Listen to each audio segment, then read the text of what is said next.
Hello, I'm just checking if the sound is clear. Can anyone of the administration let me know if I'm audible? Good afternoon, Honorable Nels. Yes, you are audible. Okay, thank you. Thanks. Thank you so much.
Good afternoon, ladies and gentlemen. Good afternoon, Chair.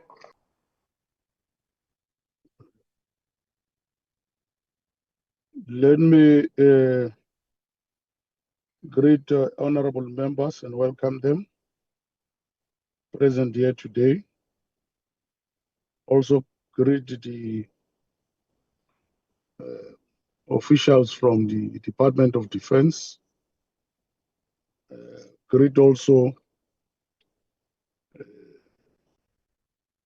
the officials from the Office of the Auditor General of South Africa. Greet also the officials from the Department of Military Veterans present here today. Greet our parliamentary staff, our secretariat. Recording in progress. Present here today. I wish to take this opportunity to welcome all of you in this meeting present.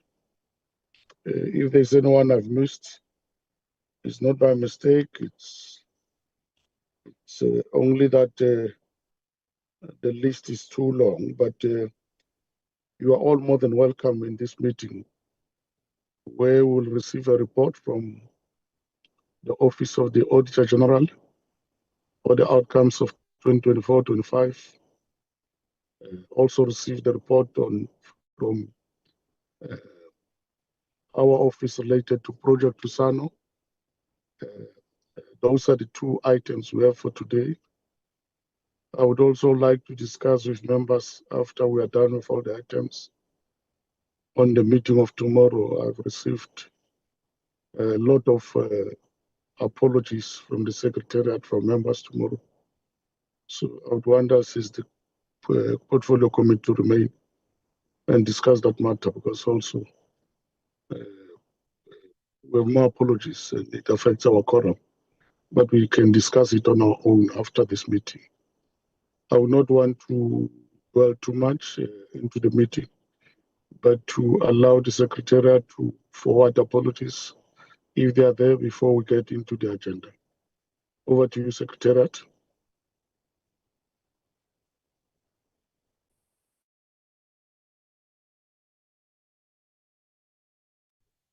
Thank you, Chair. We've received apologies from the Honorable Minister, Honorable Sokanyile, Honorable Mbata, Honorable Sebekulu, and Honorable Khwekan. Thank you, Chair. Thank you very much, Secretariat. Can you screen the agenda for all members and for the record? Kindly share the agenda. Honorable Chair, I've raised my hand. Okay, Honorable Nias. Yes, Honorable Chair, let me just keep my camera on for a second to greet you and also the rest of the members of the Portfolio Committee. After that, I'm going to turn the camera off. I'm unfortunately in hospital. We received once again an apology from the Minister.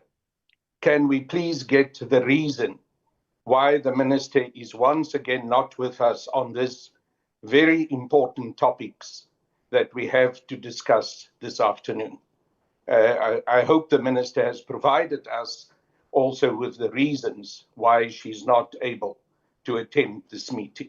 Thank you, Chair. And in fact, also, can I find out, are the two deputy ministers with us? I'm not able on my mobile device to see here whether they're with us.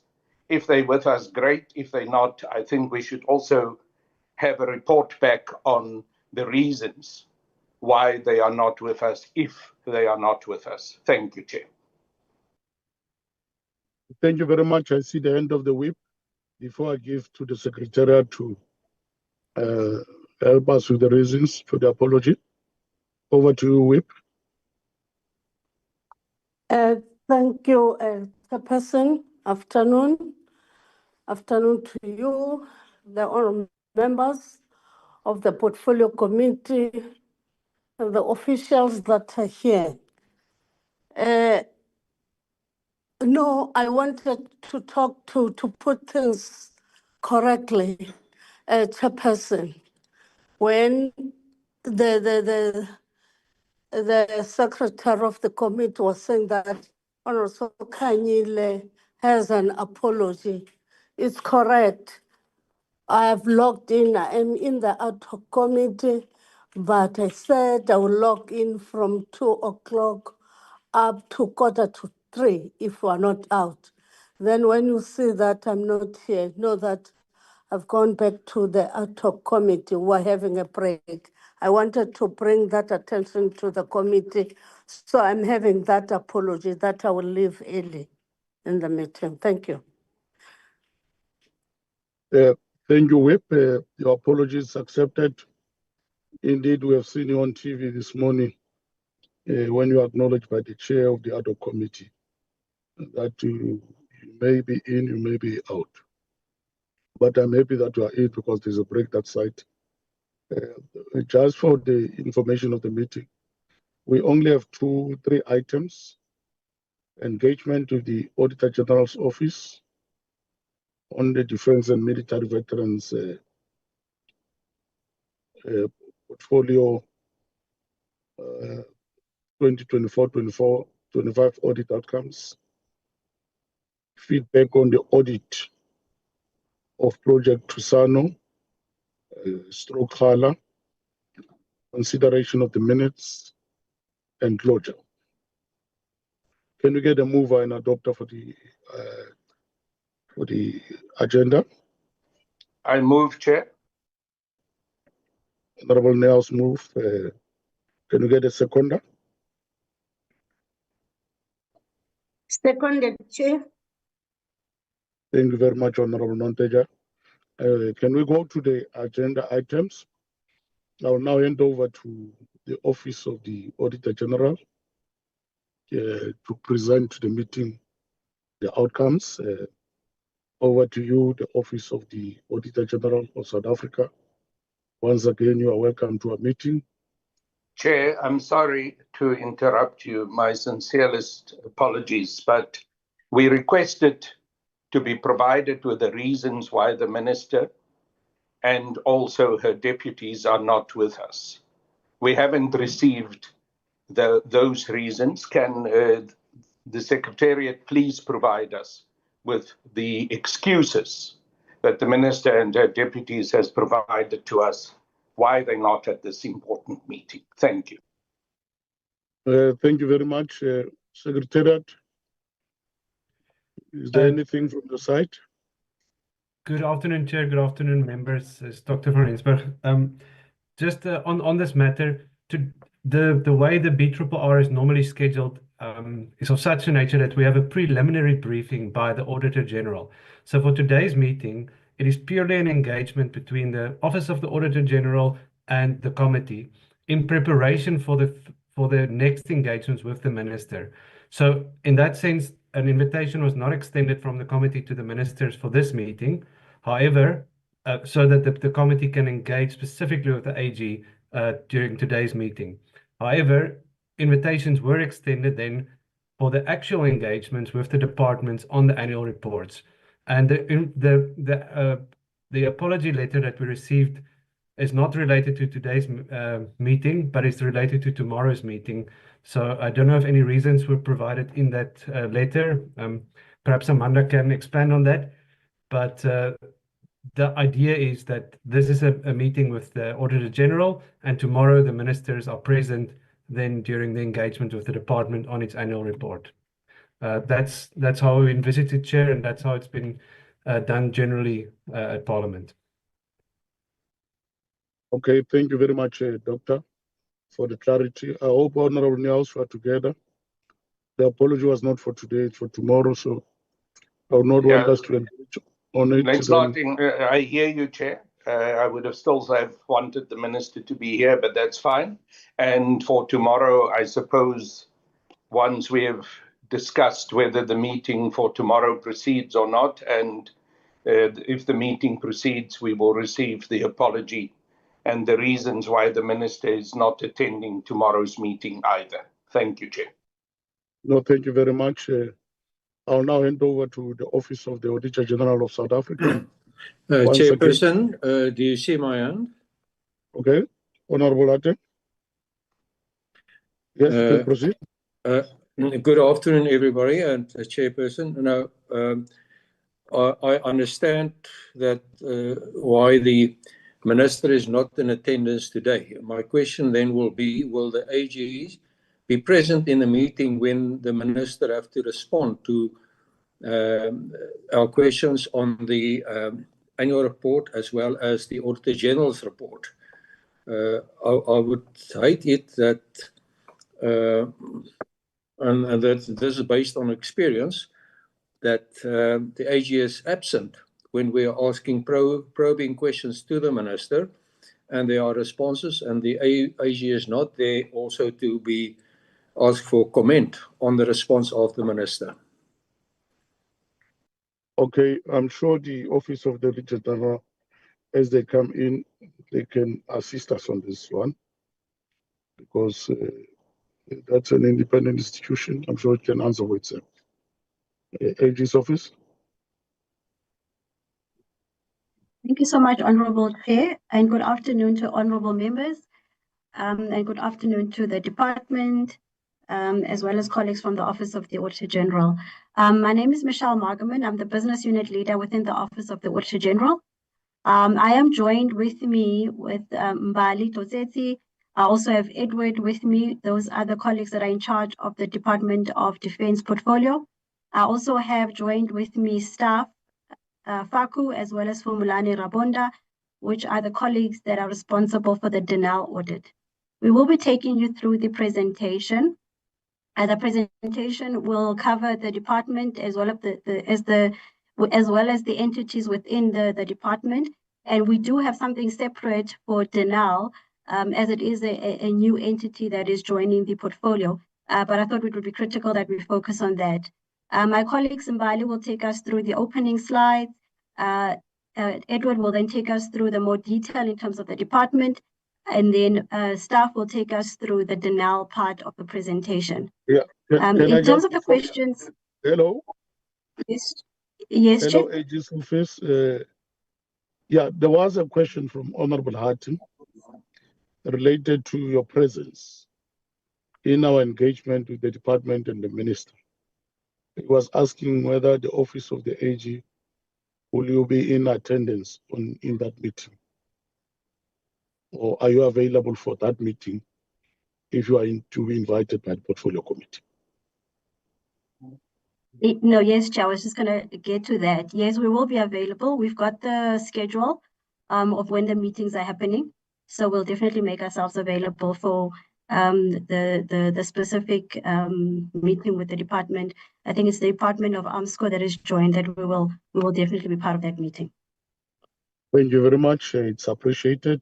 You can proceed with the presentation. Thank you so much. Thank you so much, Chair. I'm going to hand over to Mbali just to start, and then we will then move sequentially through Edward as well as then staff, and then we'll take questions. I must indicate that we also have with us the head of portfolio in the Office of the Auditor General in charge of this portfolio, as well as other portfolios within the Auditor General's office. It's going to be Dr. Thamizi Gori, and he'll also come in at the end as we're engaging with the committee on some of the areas that you would want clarity or you have questions on. We will then engage with you at that particular point. But let me hand over to the colleagues to take us through the presentation. Thank you. Thank you. Good afternoon, Honorable Chair and honorable members. Thank you for this opportunity. I will be taking you through the first part of our presentation today. So as we start off, we want to reflect on our mandate as the Office of the Auditor General of South Africa. We have a constitutional mandate and we exist to strengthen this country's democracy by enabling oversight, accountability and governance in the public sector through the audit work that we are doing. We are also implementing our culture shift strategy, whereby we are saying that we want to move the whole of the public sector towards a culture whereby there is performance. By performance, we're meaning that all the entities are delivering in terms of their legislated mandate and that they change the lived experiences of the citizens of this country. We also say that through this culture shift, we want to see a culture where there's accountability, meaning that departments and entities are responsive to account on how they spend the funds that they get allocated annually.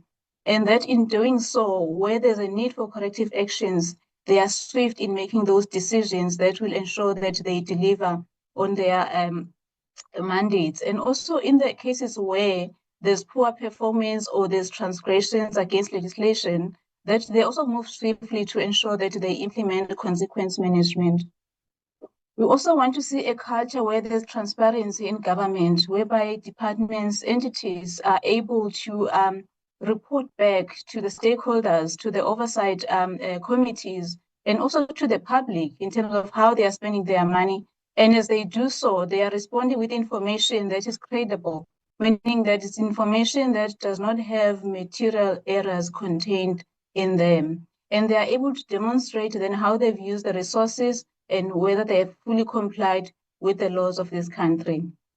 We are saying that if they are able then to perform an account and they are transparent in their reporting, they will therefore ensure that they implement institutionalized internal controls in their environments, and therefore leaders are behaving in a manner that is ethical and they're acting in the best interest of their departments and therefore delivering to the citizens of this country.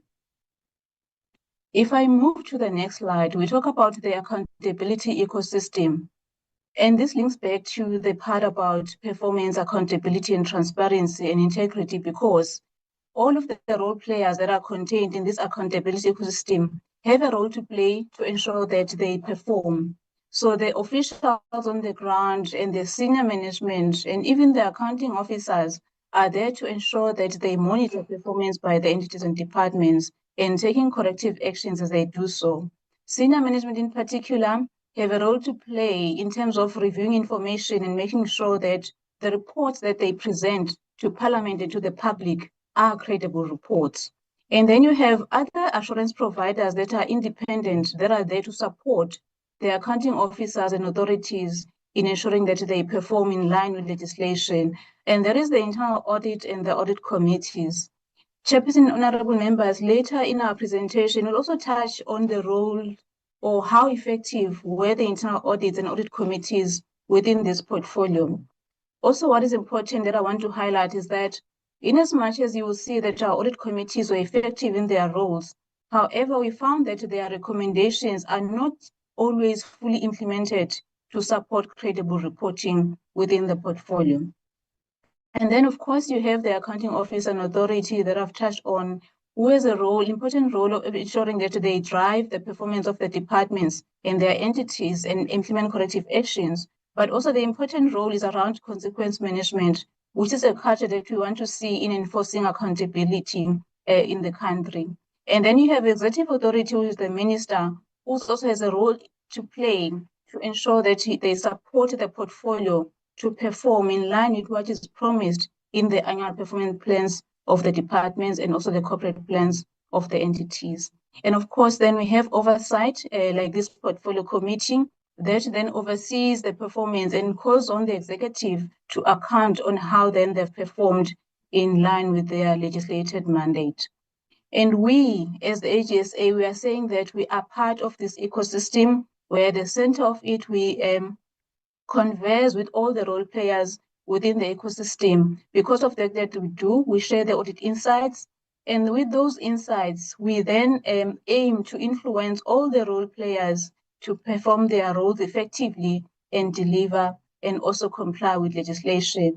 And we are saying that if they are not then heeding our recommendations, we can use our enforcement mandate, whereby we can issue a material irregularity to the accounting officer for then their failure to prevent losses or prevent harm to the institution and to the general public.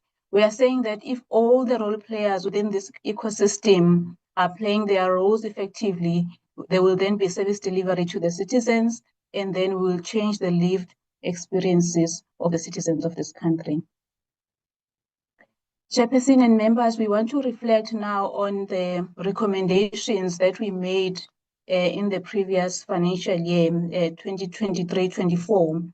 We made a couple of recommendations when we engaged with this committee last year in the last session of the BRRR, whereby we made recommendations such as looking at revising the accountability framework of the Department of Defense, ensuring that material irregularities and consequence management is being addressed. We also touched on the critical issue of availability of prime mission equipment for the Department of Defense. We also highlighted the issues around key vacancies that were not filled within the portfolio. We also touched on the issues surrounding the performance of DINAL, in particular the issue of the implementation of the turnaround strategy and its funding model. So what have we seen then since 23-24? Our overall reflections are that we've seen the committee engaging with the minister and the entities in playing their role of oversight. However, what we are observing is that the entities are slow in their progress of ensuring that there's accountability in the portfolio, and in particular addressing the recommendations that we've made in the prior year to change the culture within the entities. We are therefore saying that there's a need for intervention, in particular, if you look at DINAL, to rebuild the entity so that it's accountable and that the strategies in place to address the issues of prime mission equipment. Chairperson, I will now move to the overall audit outcomes for the financial year 2024-2025. So as you will see in this picture, what we are showing is that there was a slight improvement in the outcomes, in that last year we had two auditees that were qualified, which was the Department of Defense and Department of Military Veterans. The Department of Military Veterans were able to improve from that qualification, and they are now unqualified with findings. Department of Defense remained qualified, and also then Arms Corps and the Castle Control Board also remained unqualified with findings. The audit of DINAL for the financial year 2024-25 is still in progress, and that was because the prior year audit, the 23-24, was only finalized in July because DINAL only submitted their financial statements for that financial year in December 2024. So the audit then started late for the 23-24. It has been finalized. However, then the audit for the year under review was still in progress. So in this presentation, in our analysis, we will therefore not include DINAL as part of the analysis. However, we will then have a few slides that talk to the prior year 23-24 audit that was finalized in the current year. If we move to the next slide, Chair, we just want to show then the message on the overall audit outcomes. As I've indicated, there was one improvement whereby the DMV moved to unqualified with findings. However, DoD Defense has not been able to resolve their issues, in particular, the qualification of movable tangible capital assets, as well as irregular expenditure, which we have been reporting for a number of years, and therefore they remain qualified. If we then assess the current culture of the portfolio, as I indicated earlier, that you want to see a culture where there's performance, accountability, and transparency in reporting, as well as institutional integrity. The culture that you are seeing in the portfolio is that the controls are not institutionalized to promote ethical leadership and accountability. So this is not prioritized in the manner that we see that consequence management is not happening as it should at both the departments, DoD as well as DMV, because there was no agency in ensuring that investigations are conducted so that consequence management can happen. Although we saw minimal improvements at DoD, where they instituted board of inquiries in terms of investigating irregularities, but those investigations were not completed timely, and therefore they did not have positive impact in terms of implementing accountability. The DMV did not conduct any investigations because they didn't have the relevant committees that are supposed to conduct those investigations. You'll see later on when we present that both departments had planned to deliver on service delivery, and indeed they spent their allocated budgets. However, their actual achievements were significantly below what was planned in their annual performance plans. We will touch on this broadly in our presentation later on. What we saw as the reason behind this was that there was the issue of unavailability of adequate prime mission equipment for the DoD, and at DMV, they continued to struggle at preparing credible reports, and also there was no strict monitoring of the performance of the department throughout the year. We are saying that the leadership of the DoD has not implemented strong internal control environment, which will promote transparency through reliable financial reporting and also compliance with key legislations. I've indicated that they remain qualified on similar areas, and also the non-compliance that you are reporting is similar to the previous financial years. With ARMSCO, we require of them to institutionalize controls around enhancing credibility of performance reporting and ensure that they fully collect their revenue that is due from the debtors. The Castle Control Board must implement preventative controls, especially in the area of supply chain management, to ensure that they fully comply with the prescripts, and also they need to recover revenue due from debtors. Chairperson, that was just the overall view of how the departments have performed. I will therefore at this point ask Mr. Kosia to continue with the detail. Thank you so much, Chair. Good afternoon, Honourable Chair and Honourable Members. Trust you're all doing well. I'll be taking us through in a bit more detail in terms of the key areas that we usually audit, being the financial statement audit, the audit of performance information, also the audit of compliance.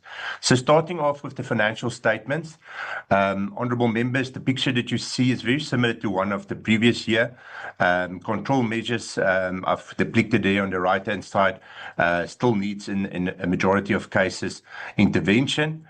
When we look at the quality of the financial statements submitted for audit, you'll see the comparison between previous year and the current year.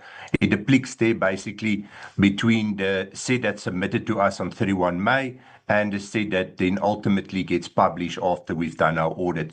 In that regard, there has been a slight improvement, more particularly in DMV, when you look at the last graph there in terms of the submission and then material adjustments not required in that environment this year. Then if we look at the main qualification areas, as pointed out by Mr. Totsetsi in the earlier slides, the only qualified entity in the portfolio at this stage is the Department of Defence. The main qualification areas is also similar to the previous year. Most notably is the movable tangible capital assets. That environment has been qualified for a number of years. And in that environment, similar to last year, we identified certain cases where we identified assets which we could not trace to the asset records. And then also on inspection in the specific locations, we've identified certain assets which we could not trace to the accounting records, moving to the other side, as well as certain of the asset values not being recorded at the appropriate value. Looking at the prior qualification on the compensation of employees, management did implement certain controls. So in the current year, there were less items identified in this space. However, the comparative figure, which then impacts on the receivables, was not addressed, and hence there was still a repeat qualification in that environment. Looking at irregular expenditure, based on the work that we performed, processes have not been established to ensure that all irregular expenditure are identified by the department and included in the financial statements. And further on, I'll also just elaborate a bit more in terms of irregular expenditure. And the last item is the inherent item relating to the defence intelligence space that is inherent to the environment where we would normally not perform the audit procedures you would do in an audit, purely by observing the operational environment and the nature of such transactions. So the impact, members, in terms of the financial statements, if they are qualified for those areas that's qualified, it obviously indicates that decisions cannot be made on those figures. They are not credible for decision making, and that then impacts on making certain decisions and effecting certain oversight measures. In terms of tangible capital assets, that may also impact on the service delivery of the DoD later on. I'll also just elaborate a bit more. The causes for the findings, in most cases, it's accountability to install internal controls where those were pointed out in the previous year to prevent reoccurrence, and then also in terms of implementing action plans. Firstly, action plans must be implemented timely before the financial year so that members can obviously address those in-year items before the financial statements are compiled, and also the action plan should get to the real root cause and address those significant findings at that level. We can move to the next slide. Looking at the next slide, it's the compliance with legislation. In all the entities that we've audited, similar to last year, there were non-compliances identified. Looking at the areas of non-compliance, procurement and contract management was identified at DoD and CCB. On the next slide, I'll go in a bit more detail there. The quality of financial statements, as pointed out in the previous slide, is impacted by the material misstatements in the set that was provided 31st of May.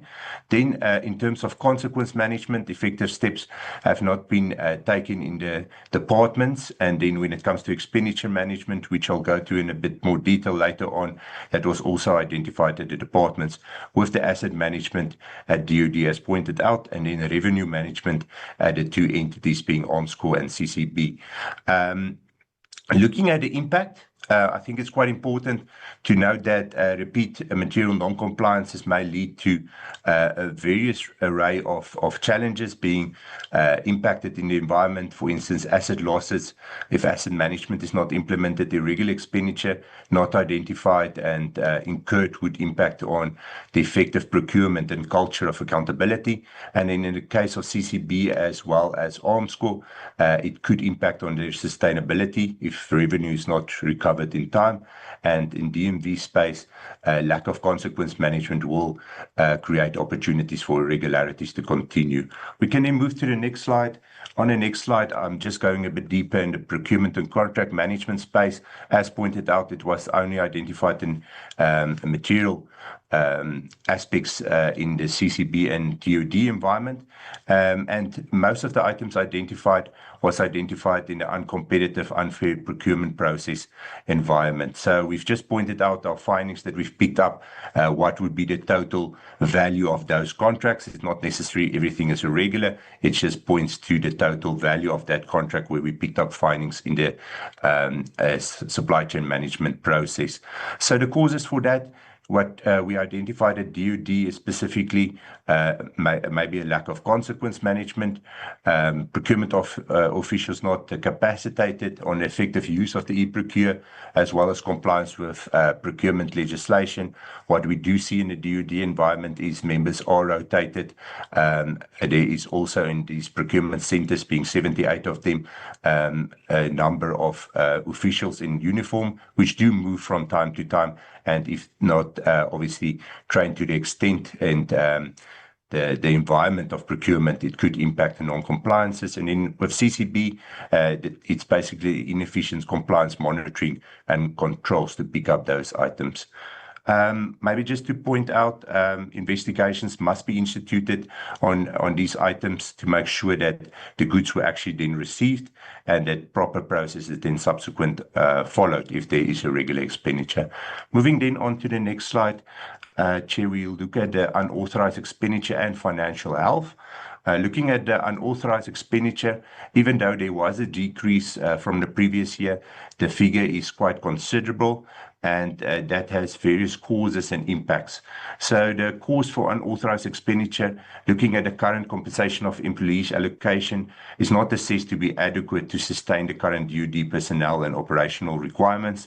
Members from the SNDF is deployed, but then also needs to, in terms of Operation Prosper, collaborate and assist the police service. And in many cases, that also entails assisting at ESCOM installations, illegal mining activities, and any other taskings that they may get during the year, which they need to look at and actually respond to when they get those taskings. And in many cases, funding is then not necessarily available for those taskings.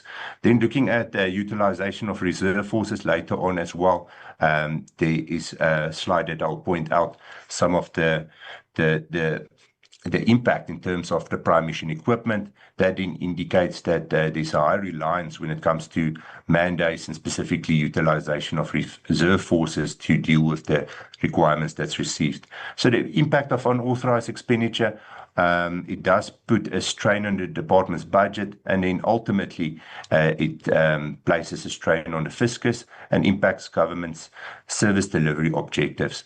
Looking at the financial health, the main item that we've identified at DOD is the unauthorized expenditure, but then looking at DMV, I think there's a member that needs to just mute.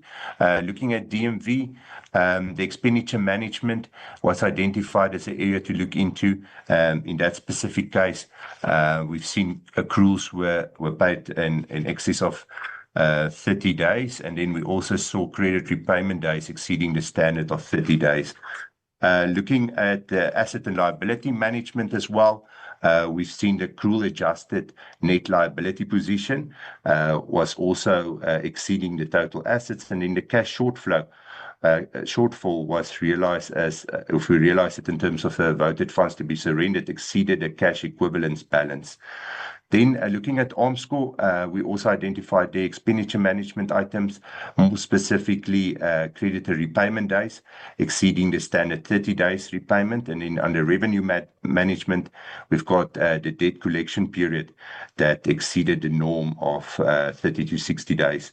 And then in terms of debtors impairment provision, the percentage there as a percentage of accruals receivable also exceeded the norm there of 30%. Denel will have specific slides later on, specifically dealing with Denel, and that is due to a delay in terms of finalizing the 24-25 audit, which would then obviously distort some of the figures. So we've got the section specifically for Denel. Looking at the irregular expenditure members, the irregular expenditure, the figure that's disclosed in the financial statement notes, you would see have decreased. However, it should be noted that, as pointed out earlier on, there is a qualification on the completeness of irregular expenditure. So that value is then assessed not to be complete, and it would not then represent the true value of irregular expenditure. The causes for irregular expenditure at DOD and Armscor is mainly procurement legislation requirements not met. At DOD also failure to comply with certain HR requirements. At DMV, there's twofold: the non-compliance with the military veterans benefit regulations, and then exceeding 8% of the threshold for expenses incurred without a valid contract. And at Armscor, it's the 3 quotations not obtained.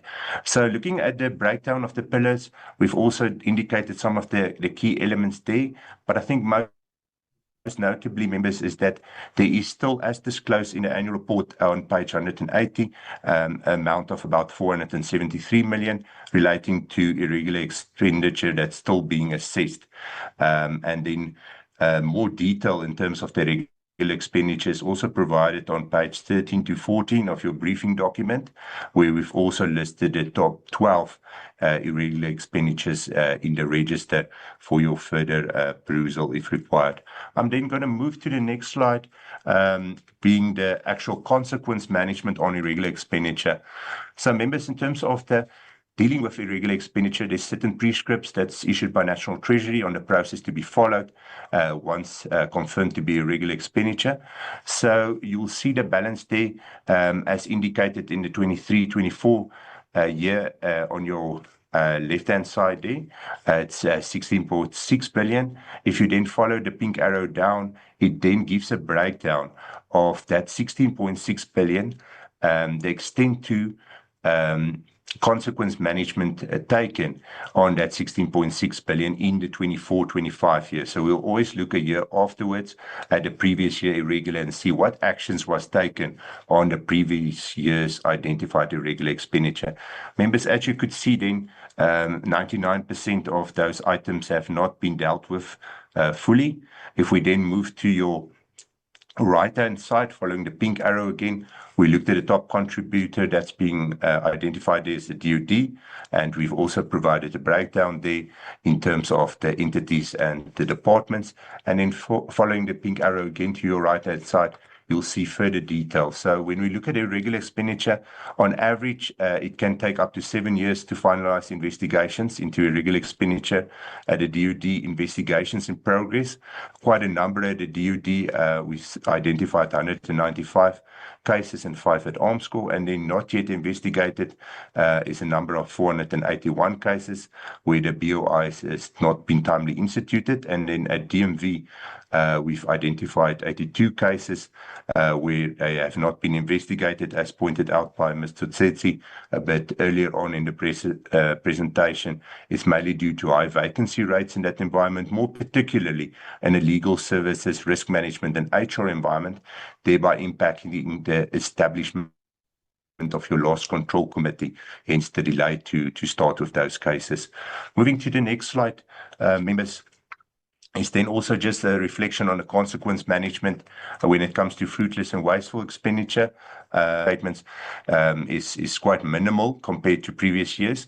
So at this stage, our main focus would be in terms of the consequence management for the fruitless and wasteful expenditure that was actually identified. Similar to the previous slide, members, if you follow the pink arrow down of the 513 million, it will give you a breakdown indicating that about 79% of the fruitless and wasteful expenditure was not properly dealt with in the following year, since it has been identified and disclosed.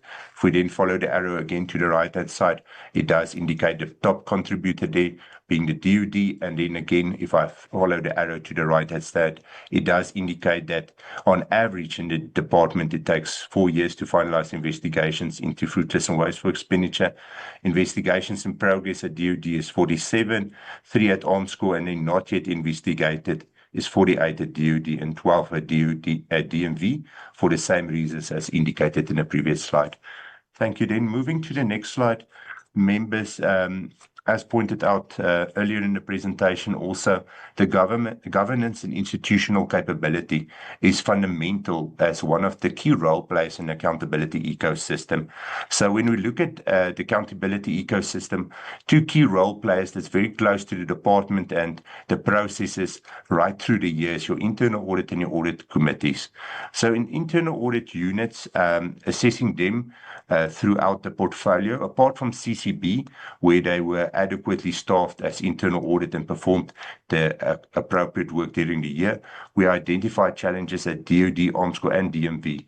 So at DoD, we identified that some of the internal audit recommendations were not implemented in due time as communicated, and that they also not performing certain internal audit work in the sensitive environment, mainly due to clearance. Then the internal audit had a vacancy rate of about 69%, and it also included the head of internal audit that has been vacant for a number of years. Looking at Armscor, we've also assessed that the internal audit function is not entirely adequately staffed relative to the size of the entity, and at DMV, the internal audit unit is outsourced. However, it was not in place for the full financial period. So looking at the effectiveness of the audit committees, we've established the audit committees are effective. They are performing their roles and responsibilities. Obviously, a huge impact on audit committees would be if the internal audit units are not fully capacitated and not able to support the committees in terms of their findings and early warning systems. Looking at institutional capability at the bottom part, members, you'll see the vacancies. So we've just identified some key vacancies in DoD's environment, more particularly the accounting officer, the CIE as indicated, the chief audit executive, head of procurement, and also then the acting CFO, and we've also just indicated the percentage there of vacancies at DMV, also a number of vacancy in key senior management positions, and more particularly to note the senior management vacancies amounted to a vacancy rate of about 39%. At Armscor, the overall vacancy rate is a bit lower at 5.7. However, the higher percentage of vacancies is noted in the senior management being 18%.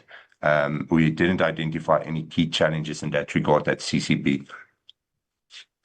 If we then look at material irregularities, members, I think you would be familiar with this slide, having presented it during our induction session last year in August, as well as our PC sessions in October. But maybe just to assist with a bit of a recap in terms of the terminologies and so forth. So the need for the extended powers in terms of the PAA came about due to a slow move in the environment that was identified. We then incorporated it into our enforcement strategy as part of our Culture Shift 2030, and that we then look at material irregularity. So if we identify material irregularity, and members, there's the definition thereof in the middle of the slide, we can either refer the material irregularity to the relevant public body, we can recommend actions and take binding remedial action, as well as ultimately, if all of that fails, issue a certificate of debt. It should be noted that the objective is not to issue a certificate of debt. Ultimately, it is to move through the process and to work with the accounting officer and accounting authority to take the appropriate action that is already there in terms of their roles and responsibilities as mandated by the PFMA and the Treasury regulations. Moving to the next slide, members, you would see a depiction there of the status of material irregularities in the defense portfolio. So on your left-hand side, you'll see there's 13 material irregularities currently in process. They are also divided between the types that we've identified being either procurement-related, resource management-related, harm to the general public, or harm to the public service institution. In the middle, there are certain actions that was already taken by auditees. There is amount there that was prevented due to the MI process, and in certain control measures and other aspects that has been implemented. If we look at our right-hand side there's just a status depiction of where we're currently standing with the material irregularities. Firstly, starting off with the referred material irregularities on investigation, there is a number of material irregularities that has been referred. They have been in the process for quite some time. We have been engaging with some of these institutions on a regular basis to assist them throughout the process.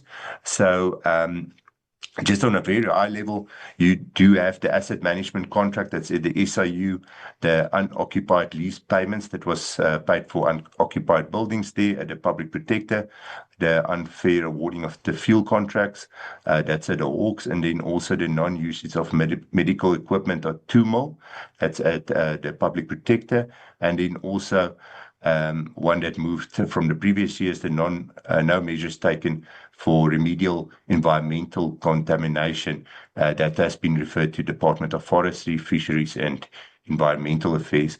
Looking at DMV, there's 2 that currently with the SIU, the one being the payment for emergency housing to uneligible military veterans, and then also the non-use of tablets.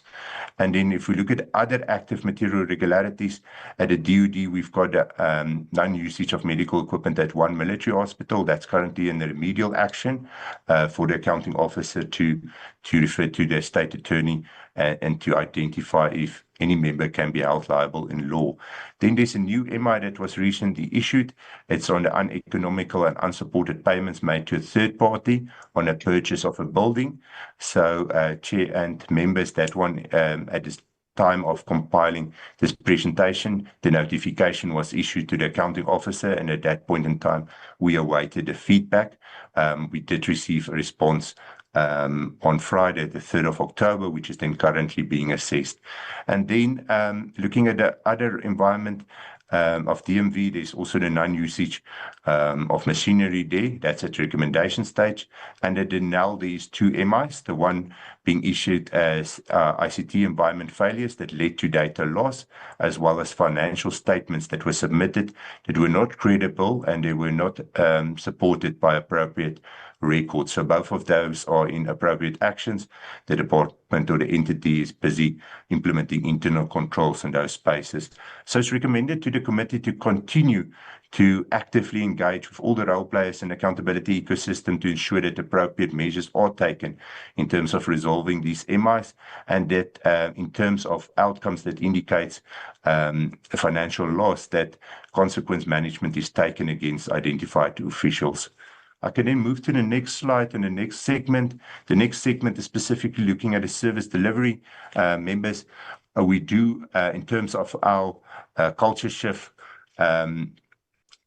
process and initiatives, we also look a bit broader, see where we can get certain insights during our audit process, and we do share that with the department and all the role players and accountability ecosystem, with the objective of ultimately having a positive impact on a citizen and moving towards a better performance outcome and service delivery. So looking at the performance management, very similar control issues that we identified in previous year.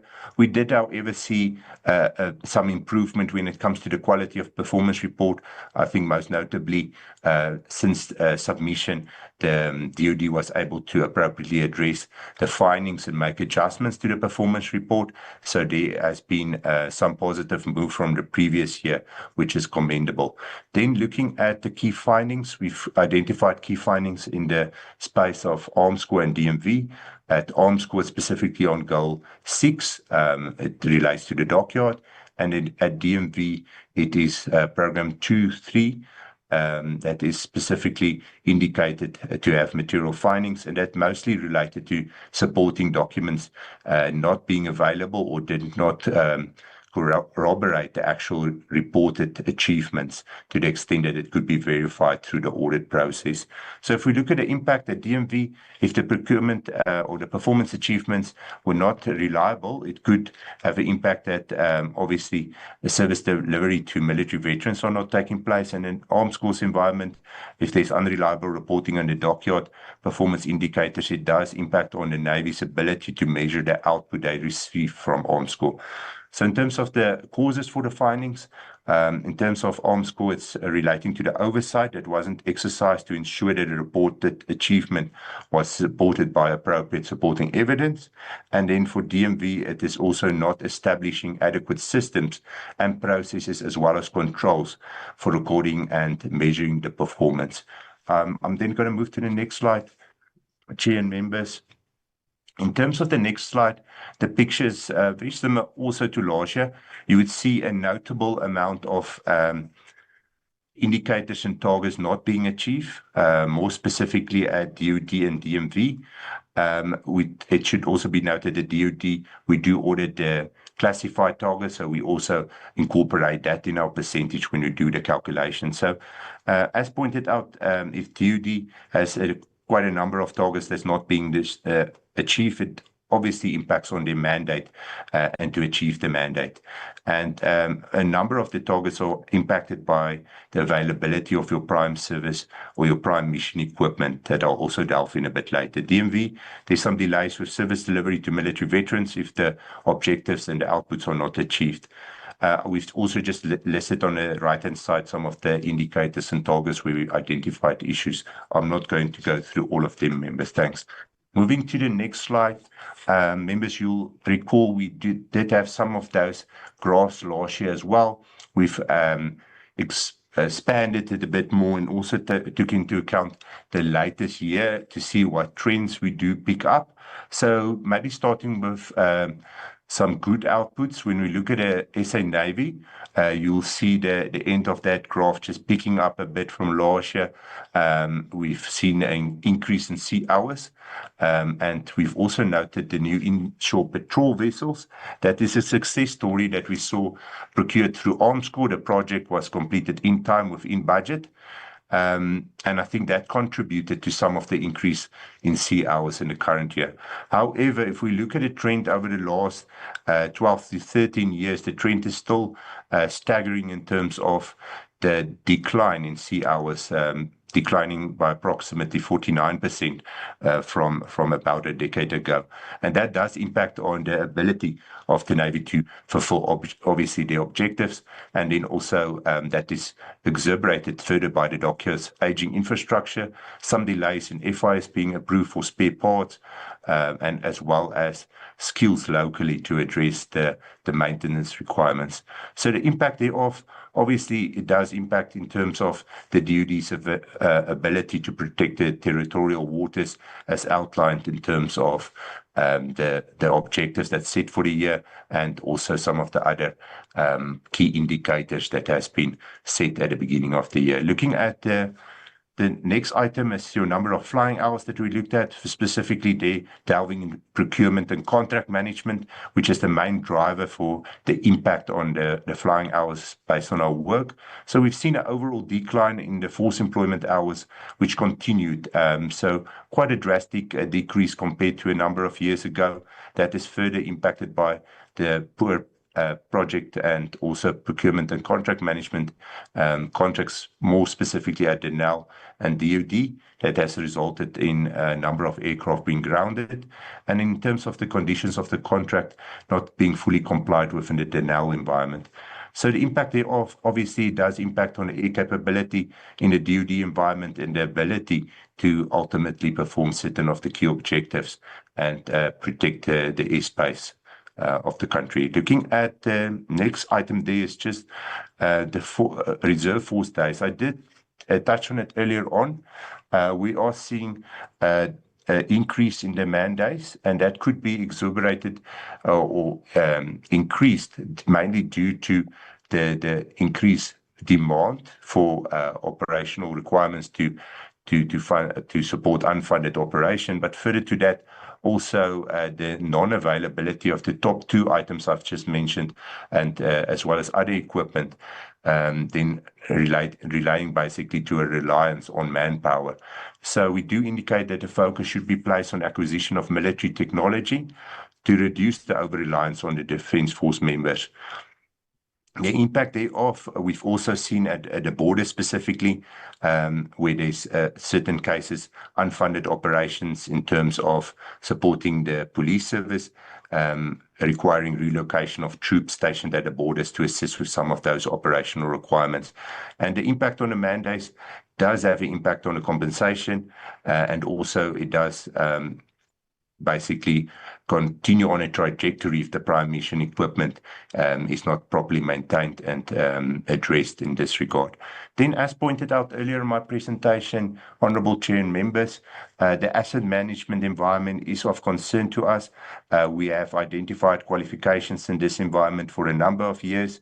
The top areas that we've identified qualifications, or where we could not verify certain of the assets, is in the specialized military transport, other machinery equipment, computer equipment, and furniture and office equipment environments.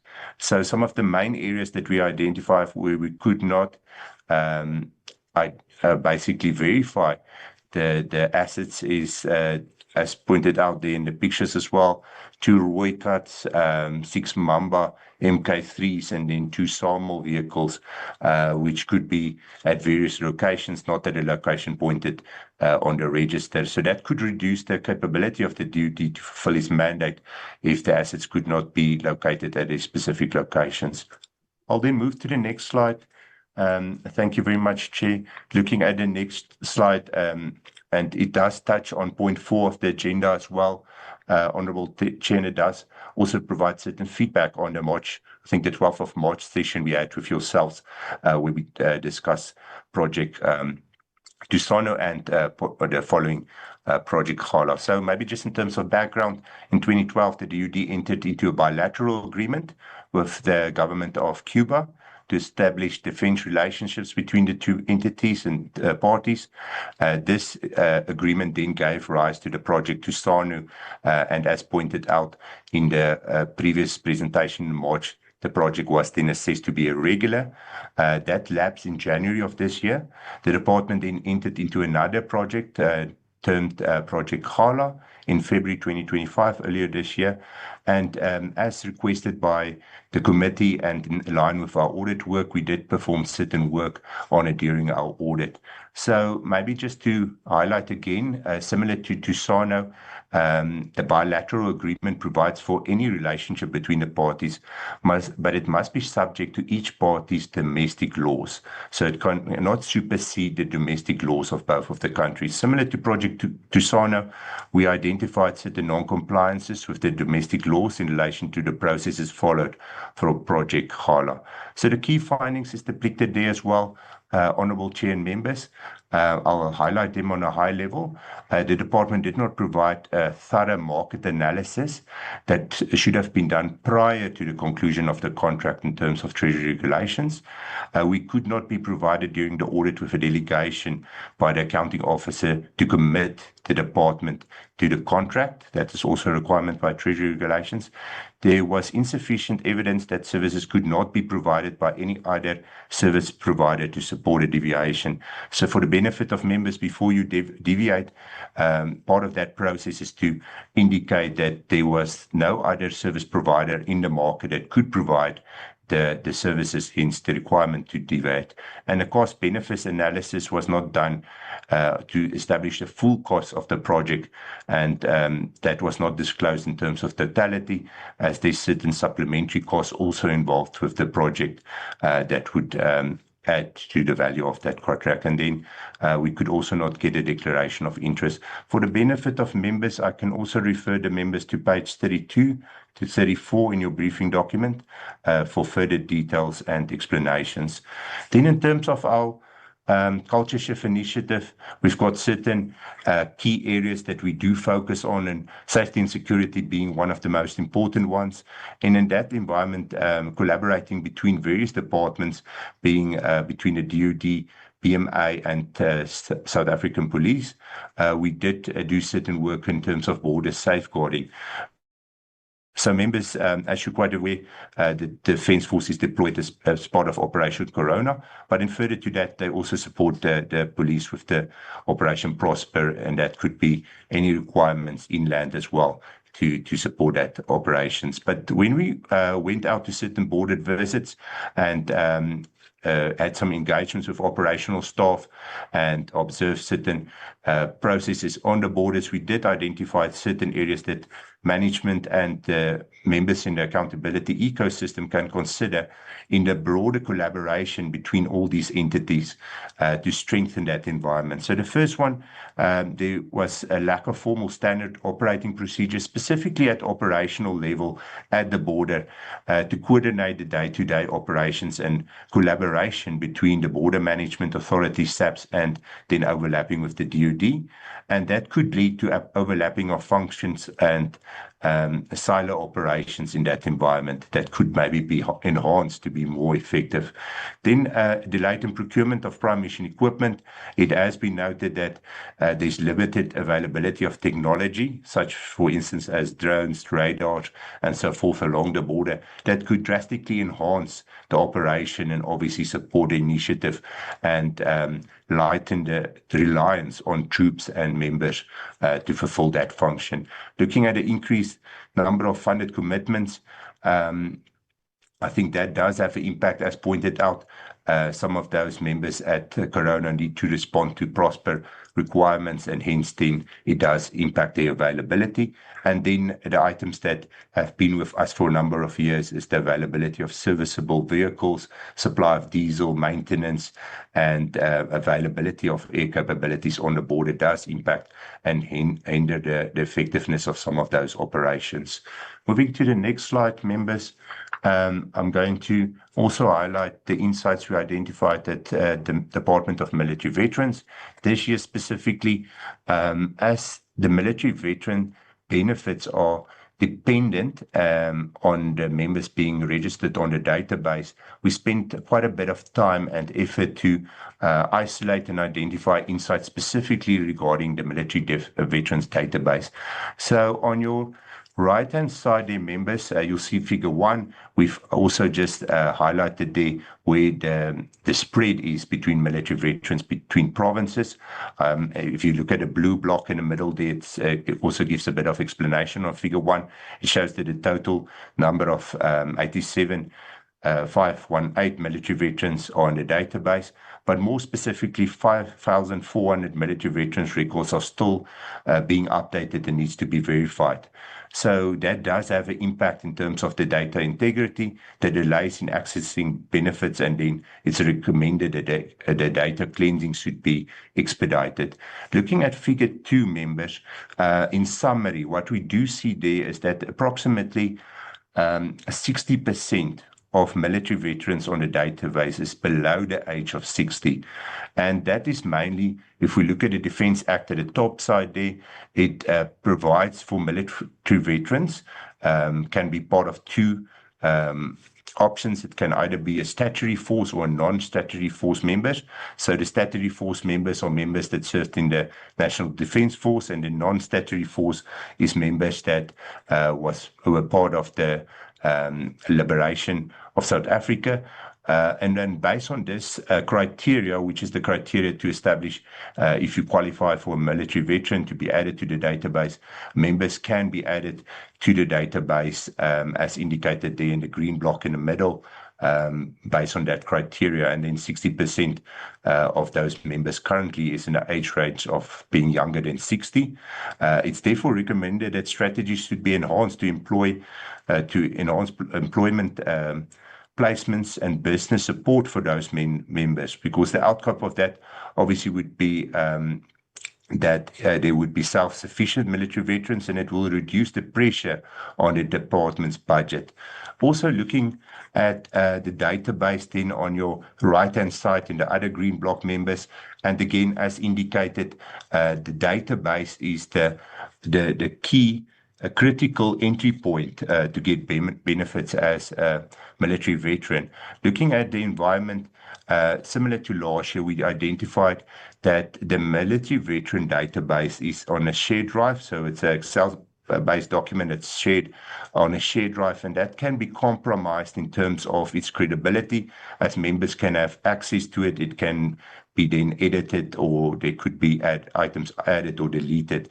So the impact thereof, it obviously has a risk of unauthorized access and undetected changes to the database, which should be addressed in terms of our recommendations, knowing that that is your key and critical entry point to receive benefits as a military veteran. Then also we've indicated that a new and secure database should be established to make sure that it's credible. It supports then also the development and management of log and retain activities, as well as user access controls on the system. Thank you very much, members. I'll move then to the next segment, and that will then be dealt with by colleague staff that will take us through the now portion of the slides. Thank you. Thank you, Edward, and a very good afternoon to the Honorable Chair, the Honorable members, the officials, and my fellow colleagues from the AG. To pick up from what Ms. Toditsi and Mr. Kotse said earlier, the reflection on denial is based on the 23-24 financial statements, and this is because of the late submission of the financial statements of the 23-24 by the entity, which were only submitted in December 2024, and we concluded the audit only in July, the past July. And at the moment, the 24-25 audit is currently ongoing. To reflect on the outcomes of the 23-24 Chair, the overall outcome of the financial statements of 23-24 is disclaimed, which is still the same opinion as it has been in the past financial year. The overall internal control environment and the operational performance of the entity has not improved, and as such, the entity's opinion remained disclaimed consecutively for the past 7 years since the audit has been undertaken by the AGSA office. And when we look at the entity's outcome, it paints a picture of an environment that is failing to account for its financial affairs. And when we reflect on the audit of the predetermined objectives, The entity did not report its performance against its predetermined objectives that were set in the strategic plans, which includes the corporate plan and the shareholder compact. This is because the entity did not prepare and submit the annual performance report for audit, and as such, we did not then audit the predetermined objectives. Chair, when we reflect on the compliance, there has been no notable improvement in the organizational culture of Denel when it comes to the compliance with legislation and the compliance with the compliance universe of the entity. We identified pervasive non-compliance findings against most of the compliance themes, which includes the financial statements, the annual reports, the expenditure management, the procurement, the consequence management, the SOE oversight, and the strategic planning. And if I move over to the next slide for key observations, Chair, the first is ongoing concern and turnaround plans. Chair, Denel has continued to experience financial instabilities characterized by persistent liquidity challenges, declining revenue, operational challenges, and sustained operating losses. The entity's approved 22 turnaround plan, which is a 3-year plan with a period stemming between 22 and 23, have barely been implemented, or the implementation thereof has been minimal. And this is due to a number of initiatives that were included in the plan that were not attained or achieved. And when we actually look again to see how the entity had structured its turnaround plan was a 3-year plan spanning between 2023 to 2025. And it was categorized in 3 phases: stabilize, sustain, and growth. The entity has barely seen a day beyond the stabilized phase to date. And when we reflect on the funding that backed up that plan, the entity received a 3.4 billion bailout fund, which was backing up the implementation of that plan. And as at end of July 2025, Chair, the entity had utilized about 82% of those funds, which amount to 2.8 billion. And despite that the entity has utilized those funds, there has been no improvement both on the financial and operational state of the entity.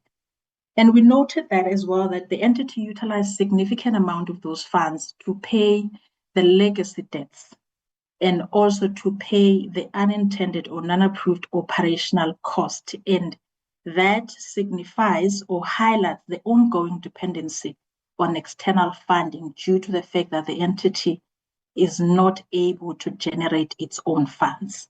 And despite the fact that the entity has paid some of those legacy debts, today remains some significant legacy debt that remains unpaid, exposing the entity to possible litigation and losses in the future.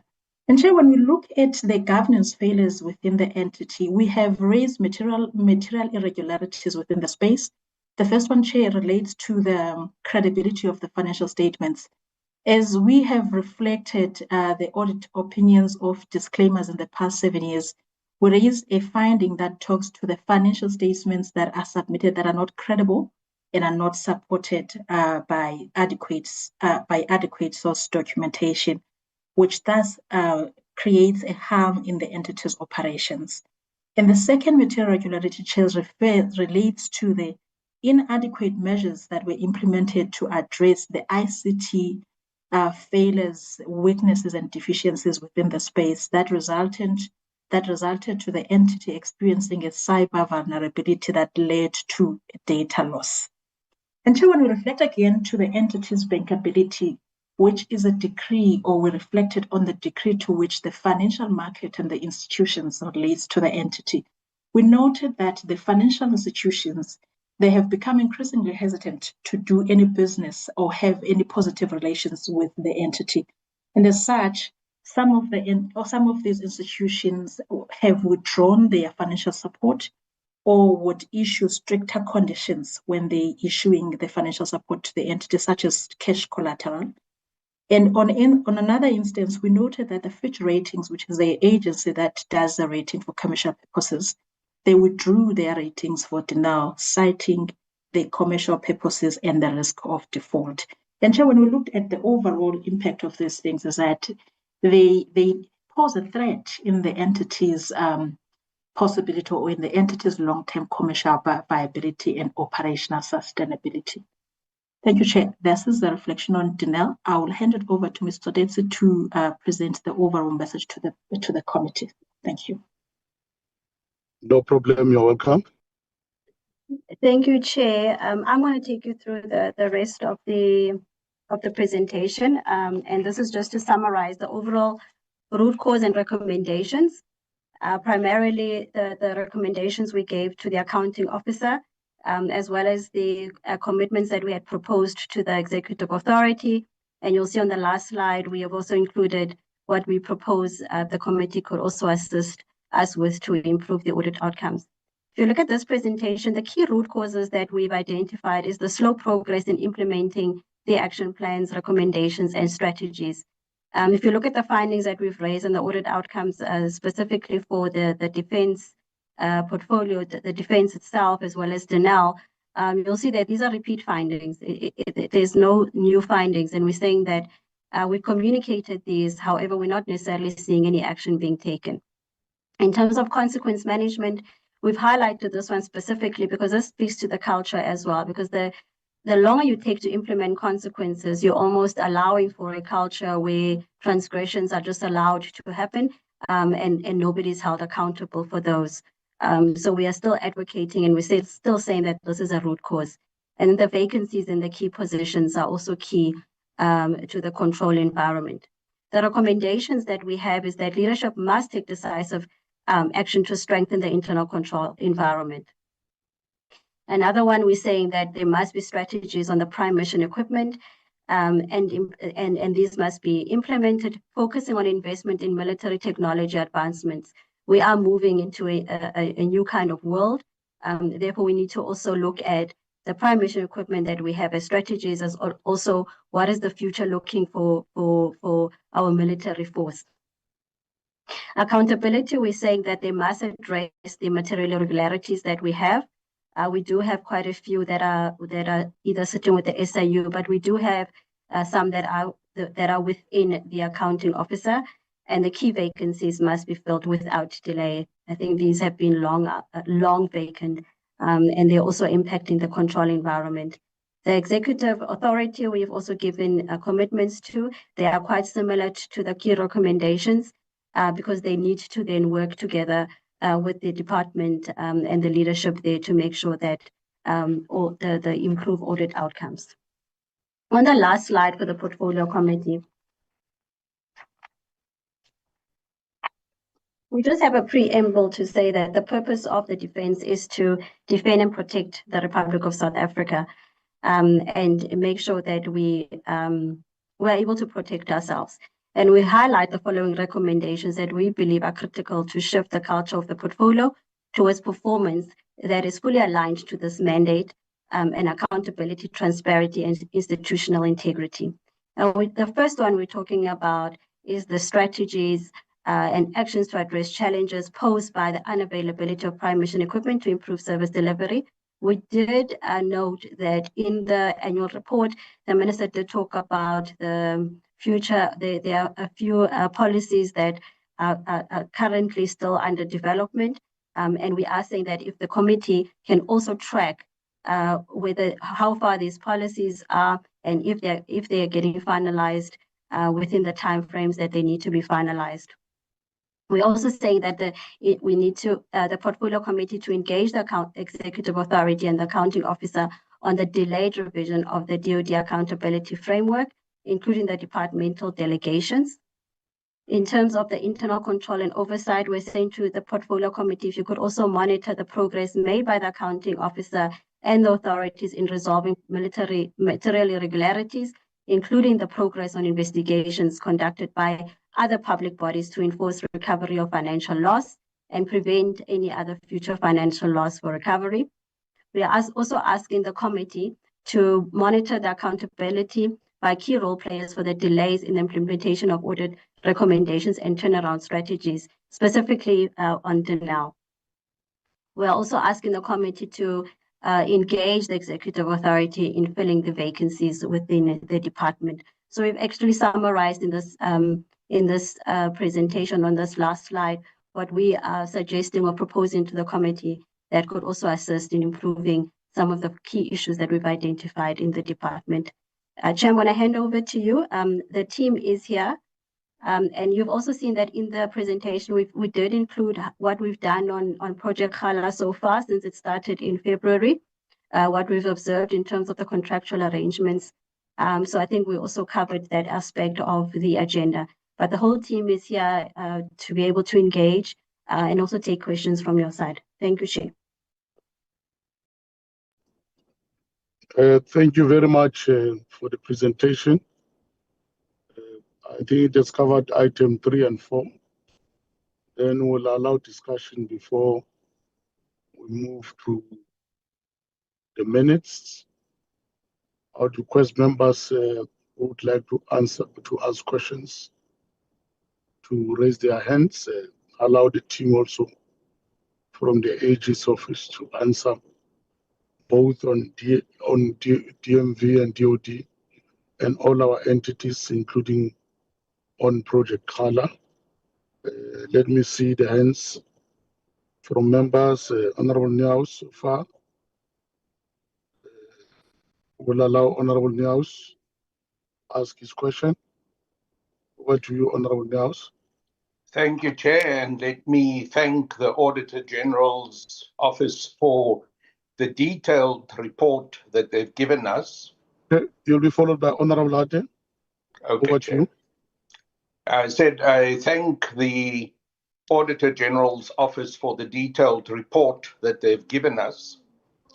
But this report really brings naught for our comfort.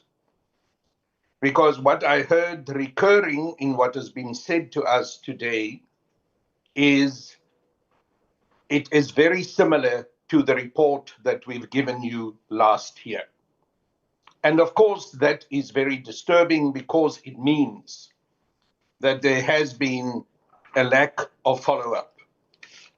What is particularly disturbing, Chair, is that we hear that in terms of the serious concerns that the Auditor General raised with the Department of Defense, and especially those material irregularities that needed to be followed up, 96% of these matters had not been dealt with. Now, that's an outrageous number. It means that the department has no accountability and impunity simply prevails in the department. If we go further and we talk about the Department of Defense, I would like the Auditor General's team to give me a better understanding of what the significance is of the fact that they say that the Department of Military Veterans now received an unqualified report with some qualifications. I need to understand what it means, because I saw the Department of Military Veterans making a big thing about the so-called fact that they have received an unqualified report. And the reports that we received from the Department of Military Veterans, and also the report that we received today from the Auditor General, indicate to us a palpable lack of following up and accountability. So we need to understand what is meant by this so that there's not false propaganda being made out of this finding of the Auditor General. Chair, what deeply concerns me is the fact that we are faced here with a department, especially the Department of Defense, where considerable amounts of hardware disappear. They can't be found. We've been told that there have been military and vehicles that simply is not found. Where did these vehicles go? And who is being held accountable? You see, Chair, I asked the question in the beginning, and Dr. Wilhelm Janse van Rensburg came back and said it is the usual practice for the minister not to be here when we have this kind of presentation. I understand.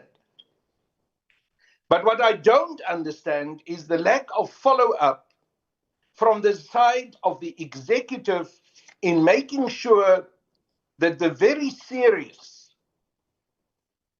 findings of the Auditor General and the very important recommendations that the Auditor General brings to us are implemented. And in that regard, we have to say to the executive that they have failed dismally. And I hope when we eventually manage to get to the minister here, and that is why it's so important that our follow-up meeting cannot be in the absence of the minister, we will be able to ask those questions. Because in essence, what we are faced with in the Department of Military Veterans and the DMV is a lack of political will to implement accountability and a lack of leadership. And this concerns me deeply when I go to Denel, because Denel has had a long history of one financial disaster and one lack of financial reporting and annual reports after the other. Now, since April, Denel is also under the so-called leadership control of the Department of Defense and our absent Minister, Angie Motshekga. There is no accountability, Chair. It is a dreadful figure that the Auditor General gives us, that 3.4 billion rands have been provided for Denel for its turnaround plan. But the fact of the matter is that this money was simply used to pay staff and to pay legacy debts. And then the very serious finding of the Auditor General is, despite this, despite 3.4 billion rands not having been utilized for the purpose that it was allocated to Denel, the legacy debt issue has not yet been cleared up. I hope everyone is clear, Chair, that if there is not an emergency set of actions taken with regards to Denel, which must include consequence management and a new management introduced once a consequence process had been brought to bear against the current incompetent and, I fear, corrupt management, Denel is not going to recover. And we have to be also very clear that Denel is absolutely critical for the South African National Defence Force's capability of being able to develop into a defence force fit for purpose with the necessary technology and the necessary hardware to be able to do the job, to provide it with the mission-critical equipment. As it stands at the moment, Denel fails us. In fact, it leaks our very important intellectual property. We've spoken about it before, how extremely important intellectual property about the development of missiles had been leaked to the United Arab Emirates. I keep on hearing that the SIU is busy with an investigation. I want to know when that investigation is going to result in consequences and hopefully eventually arrests for those who are derelict in their duties. I'm going to make two last points. As I'm talking about leadership, Chair, I want to underline what the Auditor General is saying to us about the need to fill senior vacant positions. The position of the Secretary of Defense has been an acting position for a very long time. And we've all been at the receiving end of seeing the ineffectiveness of the current acting Secretary of Defense? Where is the final permanent appointment of a Secretary of Defense? Again, the Minister has to answer. There's been many rumors, there are no results. In DMV, the same story. We have been demanding that we must have a new Director General in the Department of Military Veterans, that the current acting Director General is incompetent and corrupt, that she must be charged, she must be suspended, she must get herself out of DMV by yesterday. And yet it still drags on. This is utterly unacceptable, and part of the issue of leadership that I've identified relates directly also to what the Auditor General's office is sharing with us, that leadership is critical. And in that leadership context, Chair, where is the journey to greatness that we've been promised? I'm glad that the Auditor General continues to insist that there must be a strategic roadmap on how to deal with these challenges that we are faced with in defense, because as long as we don't have that roadmap, we are without a compass in order to address the disasters that we face. Lastly, and I'm coming now, yes, Chair, I'm going to finish. I'm finishing. Yeah, I'm worried that I was all right. I hope you will give me some leeway because I'm in hospital, Chair. Now I'm emotionally blackmailing you.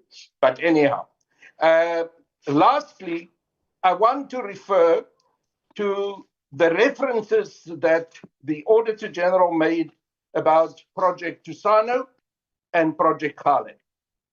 I hear the concerns about irregular expenditure. I also, when we had the meeting in March, we discussed this issue and we referred to Project Kgala. I said that from the side of the economic freedom fighters, we are very clear that we support the military cooperation with the People's Republic of Cuba, but it still has to be within the law. So I want to thank the Auditor General for following up on the work that is being done in Project Kgala and making sure that Project Kgala will indeed abide by the laws of South Africa and that the correct auditing procedures will be followed. Yes, we must support the bilateral relationship between the People's Republic of Cuba and South Africa. We must support the benefits that South Africa gets from the particular expertise and skills that Cuba has.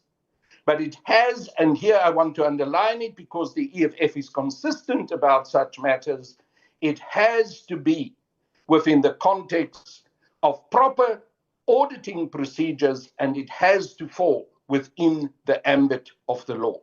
Thank you for indulging me, Chair. I appreciate it. Honorable Hatem, followed by Honorable Shilembe and Honorable Blackies. Over to you, Honorable Hatem. Thank you, Honorable Chair. Let me start off with the NEL. I need to understand the status of the annual reports and the financial statements and the Auditor General's reports. The Auditor General reported on the NEL that the entity's overall outcomes for 2023 is disclaimed with findings and it's stagnant since 2017, 2018. Now, where do we get those reports? I've got no record that any is for the past, at least the past 5 years, that any report from the NEL has been tabled. How do we actually entertain the NEL in this report if there is no documentation that can be provided to this committee? The only thing that we get from the NEL, and let me remind Chair, that they were sent packing because of their ill-preparedness at the previous meeting. I would like to know exactly what is the status of the financial statements of the NEL annual reports as well as the Auditor General's report, and I would like to understand how can the AG report on it when we don't have the report that the AG is referring to. Taking into account that the NEL, like the previous Honourable Niels has stated, is really, their performance is really questionable, and they've been the recipient of billions in bailout money. I need to get that. Also, perhaps just the AG's comment on the way forward for the NEL, because there appears to be no light in the tunnel from what we have. What we have actually is only words, but nothing really on paper.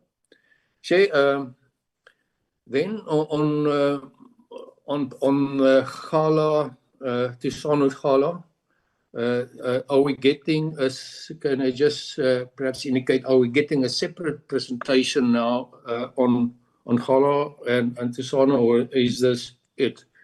I think, will the AG still report on Kgala and Thusano in addition? Chair, if you can give an indication there.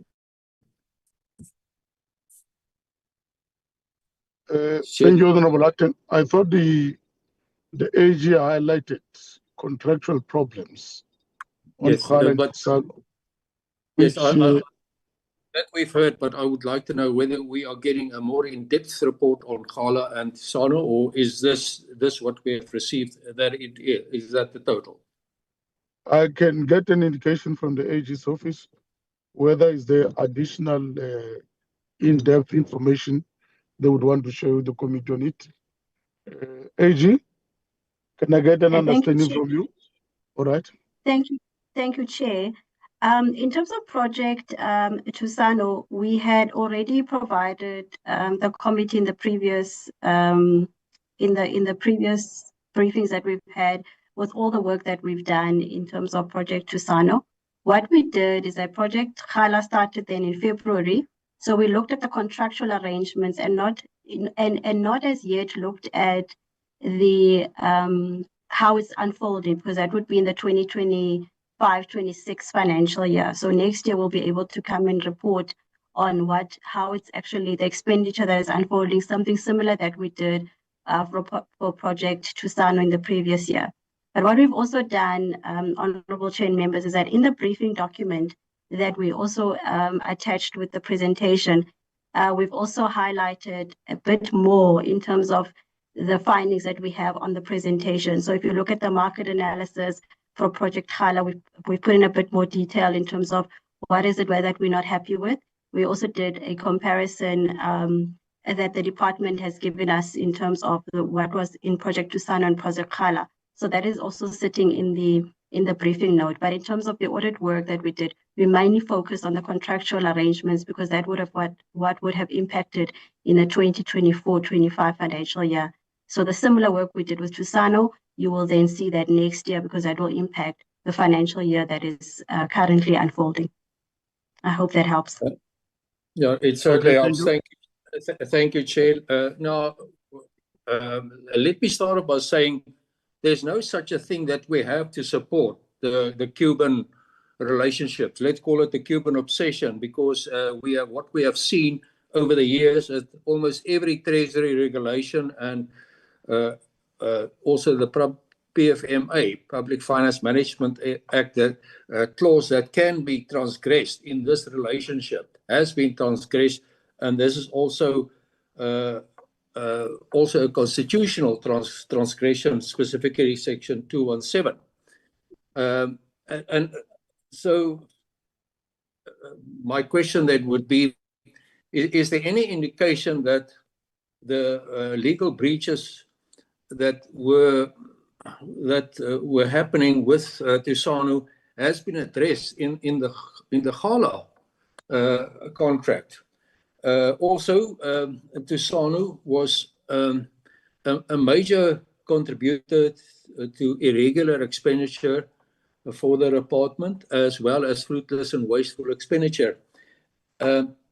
We also had the question value for money, where the AG reported and identified that exorbitant prices were paid for services. And then I would like to know whether that has been addressed, or is it simply continue under Kgala as it was happening on the Thusano, specifically on the value for money, the taking away from work from us South Africans and giving it to exorbitant priced Cuban labor. Chair, I would also, I think the AG has also asked the department to provide a value for money evaluation. Whether that has been done, where is that? What's the status of that report? We need to understand it, then to understand also why Project Kgala is now still being pursued and continuing. Chair, then on the DMV, I would like the AG to comment on this, and I suppose they were exposed to this, the fiasco that exists in the internal audit at the DMV. What is going on there? What is the cost and what is the effectiveness on this? If we can get perhaps a bit more elaboration on that, more information on what is going on there with the internal audit. Also the procurement of the external internal audit, and how does this actually comply with the PFMA as well as Treasury regulations? Also, the impact that this had on irregular expenditure and fruitless and wasteful expenditure prevention, as well as recommendations on consequence management on that. We can perhaps get an understanding of that. Then on the Department of Defense, and Chair, yes, this is also my difficulty. We are now asking the questions, and I'm not going to ask it for response from the Department of Defense, because the Department of Defense is actually not the political head is not here. So I want, and that's why I formulate my questions only to the AGSA, and I hope that we'll get the opportunity then to pursue this further. I need to get an understanding of the handling of the material irregularities. This is very important. A number of them has been highlighted by the AGSA, but it appears that it does not really get the attention that it deserves from the department. It appears that where people are implicated, and consequence management comes into play, that there's a reluctance to pursue these issues. Can I also get an understanding of the real seriousness of the department to deal with the material irregularities, and whether the AG has considered to escalate this, or to in terms of the legislation, AGSA legislation, to escalate this and take it further, if we take that these MIs has now taken a number of years. Chair, that's all questions that I have to the AG. Obviously, I've got a number of questions to the department, also to DMV, as well as to OMSCOR, and Danelle when the opportunity comes. Thank you, Chair. Thank you very much, Honorable Atten. Honorable Shelembe, followed by Honorable Plagis. Thank you very much, Chairperson. And also, to thank and appreciate the presentation from the Office of the Auditor General. Chair, we are in a very difficult position as members of this portfolio committee at this Department of Defense. I'm saying this, Chair, because we are discussing, issues that have been being presented to this committee for years by Office of the Auditor General. The challenges that we're talking about now are the challenges that have been existing for years. Even, in the sixth Parliament, we were talking about the same issues. Chair, I would like to know from the Office of the Auditor General that we understand that, as a committee, we have to play our oversight role, trying to enforce compliance in the department. But we are in that position where the minister is appointed by the president and the accounting officer is appointed by the minister. Then as a portfolio committee, we are now trying to ensure that the office of the minister, that is the executive authority, must account to us. Some other times we find ourselves, getting involved, in the administration per se, trying to speak to about issues of the management, this and that, failing now to make the minister account to us. And then we want the junior staff to account to us. I just want to know from the Office of the AG, how do we deal with the situation as a portfolio committee of defense? Do we need to engage much with the military management, or we need, to enforce the minister to do the work? Now, what role your office is doing if the minister and the president are failing to execute or to do their mandate in their offices? Let's look at this. We have been talking about the database of the military veterans for years. It's now more than 13 years.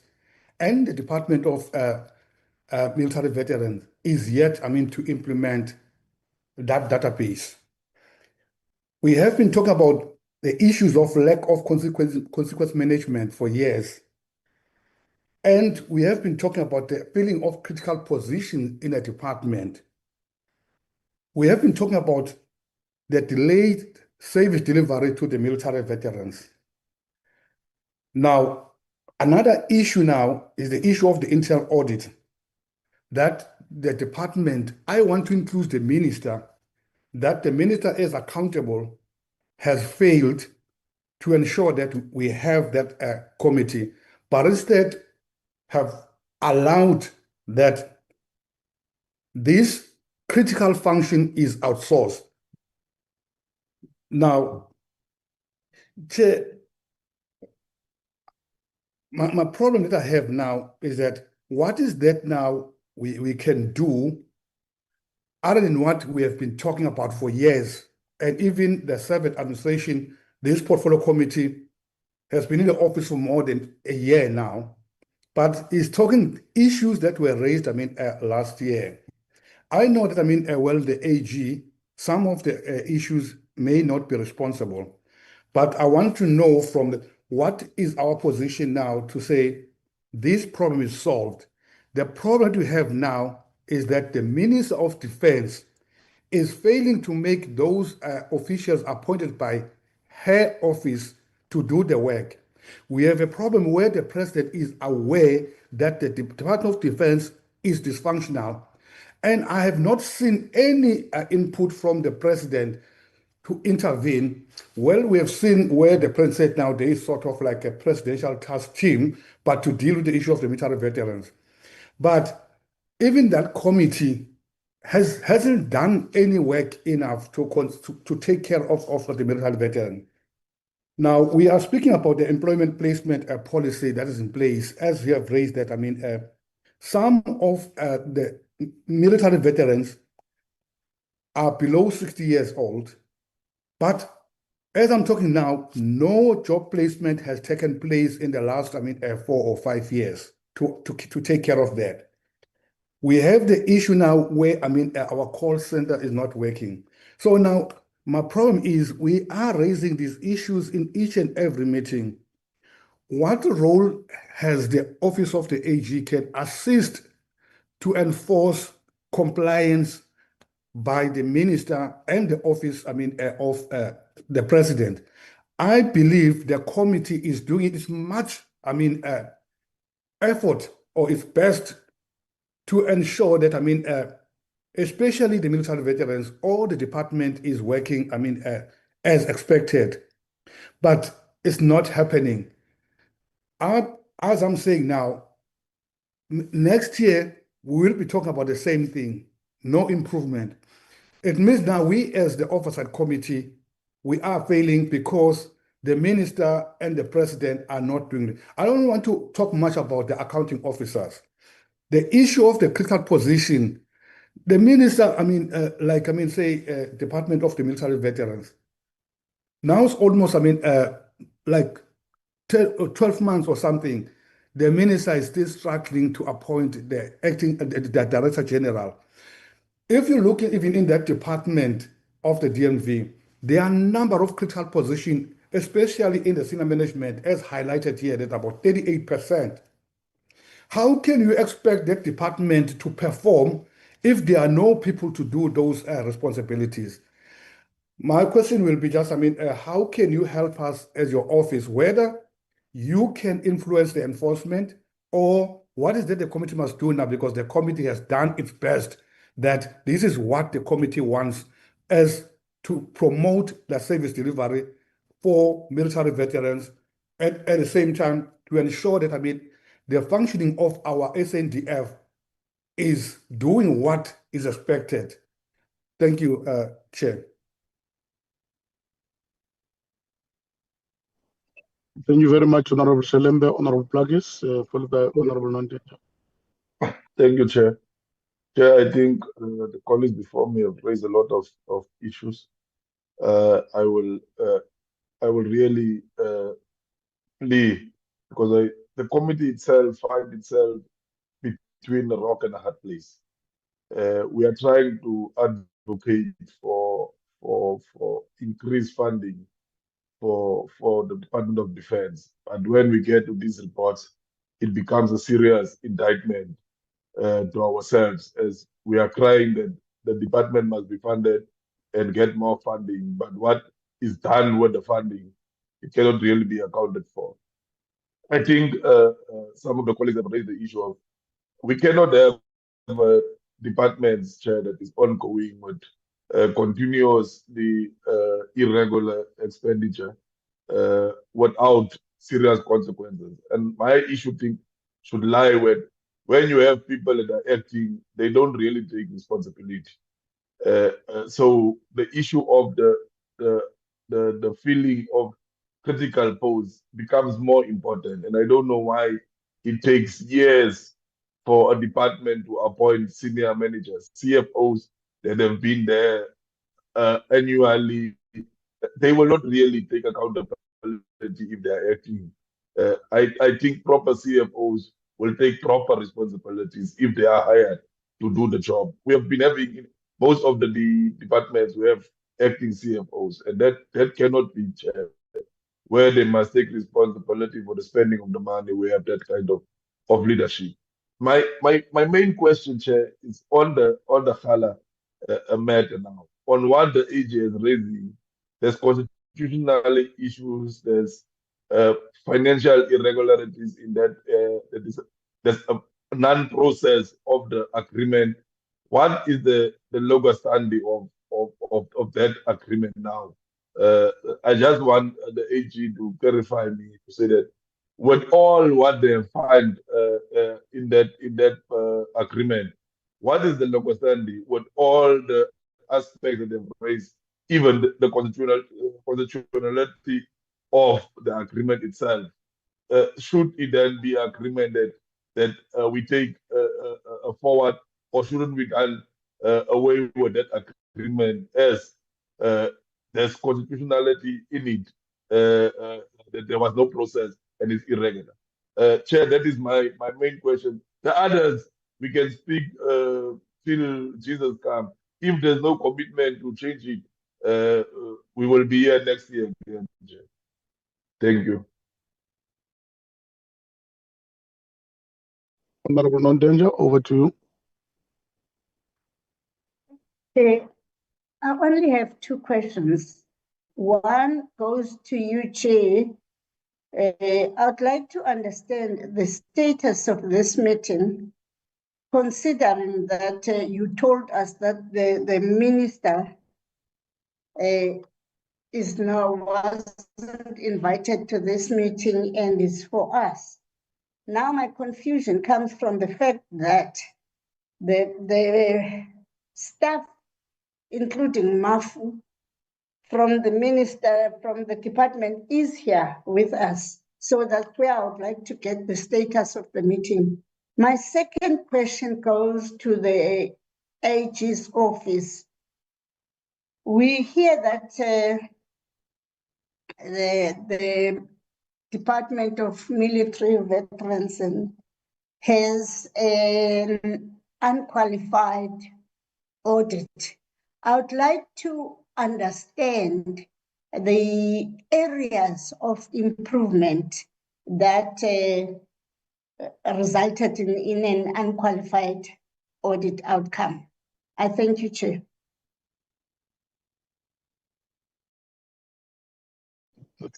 Thank you very much. Is there any other further end? Honorable Mutambi. Thank you, Chairperson, and greetings to everyone. I just want to get clarity from the AG with regard to Dinel's disclaim audit opinions as to what impact does it when it relates to investor confidence.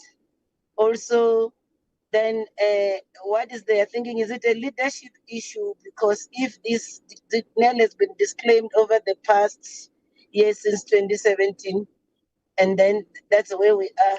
What does it have to do with the financial instability that points to this issue? Also to say, is Dinel going to be able to get a finding? Because you know, if your financial statements are not reliable, definitely it has got an impact. So I just want to get the AG's opinion on this matter, to say also what needs to be done to move Dinel from where it is. Thank you, Chair.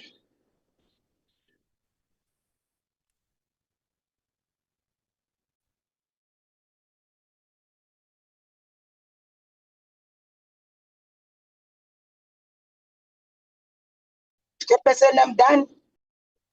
Chair, we don't hear any. Okay, no, thank you very much, honorable members. I will start with the question from Honorable Non-Danger related to the status of the meeting. Today's a portfolio committee. It's an exclusive meeting to the portfolio committee to get a briefing from the AG before we fully engage the executive on matters that is related to the Department of Defense, Department of Military Veterans, including all entities underneath our purview. So that's why we ended up in this meeting. So the meeting was not compulsory for members of the executive, but for those who are an accounting authority, because they are the ones who received the management letters. They are the ones who received programs for remedial actions.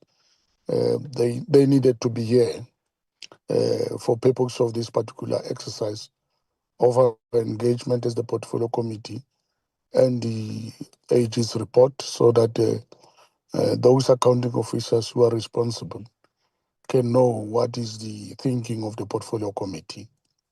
I also wanted to raise the following point. I think since the 10th of July, we are 1 year in office, and I think we must be clear that it looks like we are being played an April Fool game.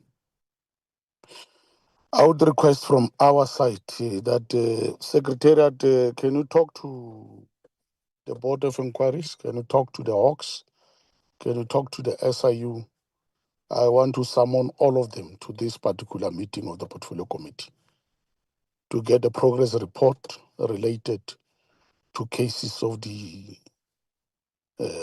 department, including consequence management, because if members of the executive don't follow up on this particular matter, it does not alienate us as the oversight authority over public expenditure and taxpayers' money to do that particular work. We have the power to summon the SIU, the Hawks, to tell us when are they going to investigate and arrest these criminals or these alleged criminals who have ran away with the taxpayers' money and did not account. I think that particular meeting must be set aside so that we don't just become a bulldog without teeth. It must be known that oversight is a bulldog. That's why in oversight, I don't have to be like money to be loved by everybody. I'm here to do my accounting and oversight responsibility in terms of the oath I've taken to uphold the Constitution, to protect the Republic and its people, and also ensure that we abide by the laws of the country and international law. So there's no way when somebody has committed a crime, that person must face the full might of the law. I'm sick and tired of my party being synonymous with corruption and crime when it's a party that was founded by noble people and noble men and women. It cannot continue this way. Everybody must face the might of the law if they are wrong. So I would want to allow the Office of the Auditor General to continue in answering questions as raised by the members, but that's the point I wanted to highlight so that we don't overburden the Auditor General's office, that we also bring our side as a portfolio committee. Now we have the authority to even investigate even any general for their fitness to hold office, any director general, any senior management officer in terms of ad hoc powers and in terms of powers of Section 91 in the Constitution. So I would want everybody to understand that we serve at the mercy and the behest of the taxpayer and the South African voter. And none of us can impose himself or be a bully boy or bully girl. We're now going to change our approach in terms of playing our oversight role and become hard on those who are very slow, become hard on those who are insolent, become hard on those who are stubborn, because we don't have a choice. I don't think it will be necessary when we have a portfolio committee to end up with any commission of inquiry or to end up with an ad hoc committee. All the work can be done here. All the 485 points which the AG says they've raised to the DOD for the past 13 years can be solved here without a commission of inquiry. And that is going to be done. I hope SecDef, I hope Chief of Staff, I hope Denel, I hope CCB, all of you understand. We are not going to run this particular portfolio committee or this department through commission of inquiry or ad hoc committee reports. You are going to do your work. You get paid for doing that work, and it's end there. Finish and clear. Over to you, AJ. Thank you so much, Chair. I'm going to start, but I'll also hand over to the team that I'm with, as well as the head of portfolio for some of the responses. I think, Chair, you've touched on one of the questions that were asked by one of the honourable members in terms of what then from here in terms of the portfolio committee. And I concur with you that you are well within your right to then take it forward, because as the AGSA, we bring to you the findings as well as the insights, and where our powers are implemented, we then take those through the investigation. We'll refer them to the SIU, as you've seen in the presentation, as well as the detailed briefing document that we have. But we also bring you these insights so that you can take your own responsibility to take it further. And I think, Chair, you've just assisted with one of those questions, because my response would be definitely to say maybe take it through further investigation so that you also see it through. In terms of the DMV, The DMV was qualified on two aspects in the previous year. That was the assets, where we could not identify where some of the assets are. The department did go through a big process of re-looking at their assets, re-looking at their asset register, recounting the assets, and we were quite comfortable that when they finished that process, we were able then to find the assets that we had selected to where they were located. And then also with the irregular expenditure, we did see a process where the previous year irregular expenditure is currently under assessment, and you'll see that also disclosed in their annual report, in the DMV report. So we were comfortable that in terms of irregular expenditure, they did what was previously not complete. They've done what is required, and they've disclosed it where necessary in terms of further processes that the DMV would like to take. In terms of the internal audit function within the DMV, and here maybe when the department does respond, you can maybe corroborate. But what we've observed is that we do note that they are re-looking at their structure, and in looking at that, they've also identified some deficiencies within their structure within the DMV. And the skills that are needed for internal audit are quite specific, specialized skills that the DMV, I don't think the DMV had those skills within the entity, and then they went out to outsource it. There is nothing wrong with outsourcing. The only thing that we would have a problem with outsourcing your internal audit unit is that you should be receiving the value for money for the outsourcing of that function. And in terms of how much they paid just, I think around 800,000 that they've already paid for that internal audit function that they outsourced, and the internal audit function was there for about 6 months. What we do highlight is that for a significant, for a few months, they did not have an internal audit function, which means that there was somebody overseeing the controls was not there.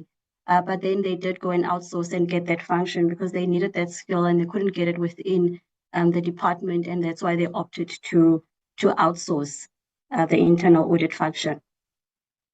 In terms of Project Kgala, and I'm answering the one where we're talking about comparing it to Project Thusano. We did see the similar findings that we had on Project Thusano. So in terms of our audit, we're not necessarily seeing that there was an improvement in terms of the contractual arrangements that were there. The findings are quite similar to what we had already reported in Project Thusano.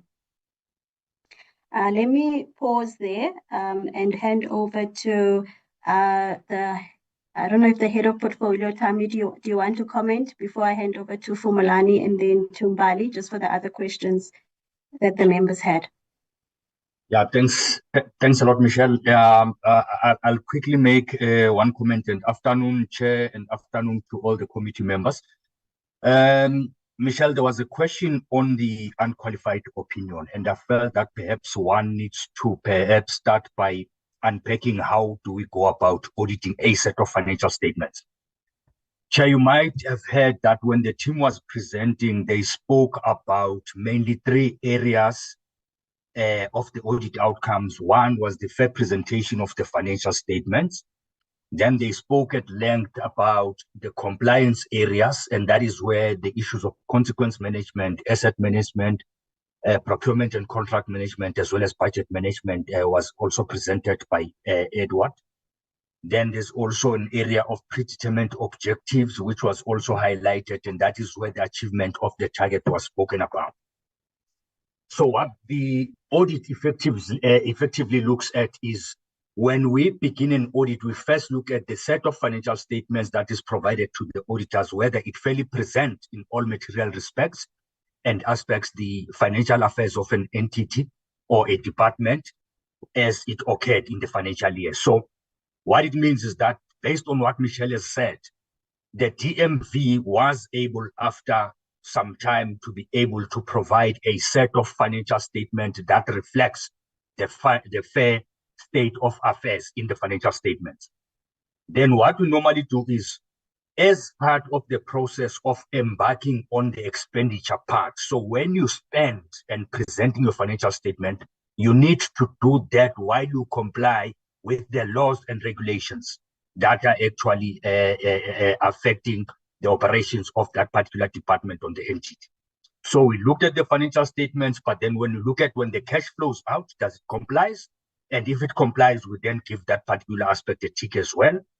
Then the next step is to say, as and when you were you spending the funds for the intended purposes? In other words, were you spending towards achieving your particular objectives? Then that is where we get to determine the issue of the PDO. Even though we do not query the achievement achieved in terms of whether it's 75 or 60%, we just highlight it. So we don't raise a finding that 40 or 50% was not achieved. No, we simply highlight it because the departments and entities would have reported that in their own financial records.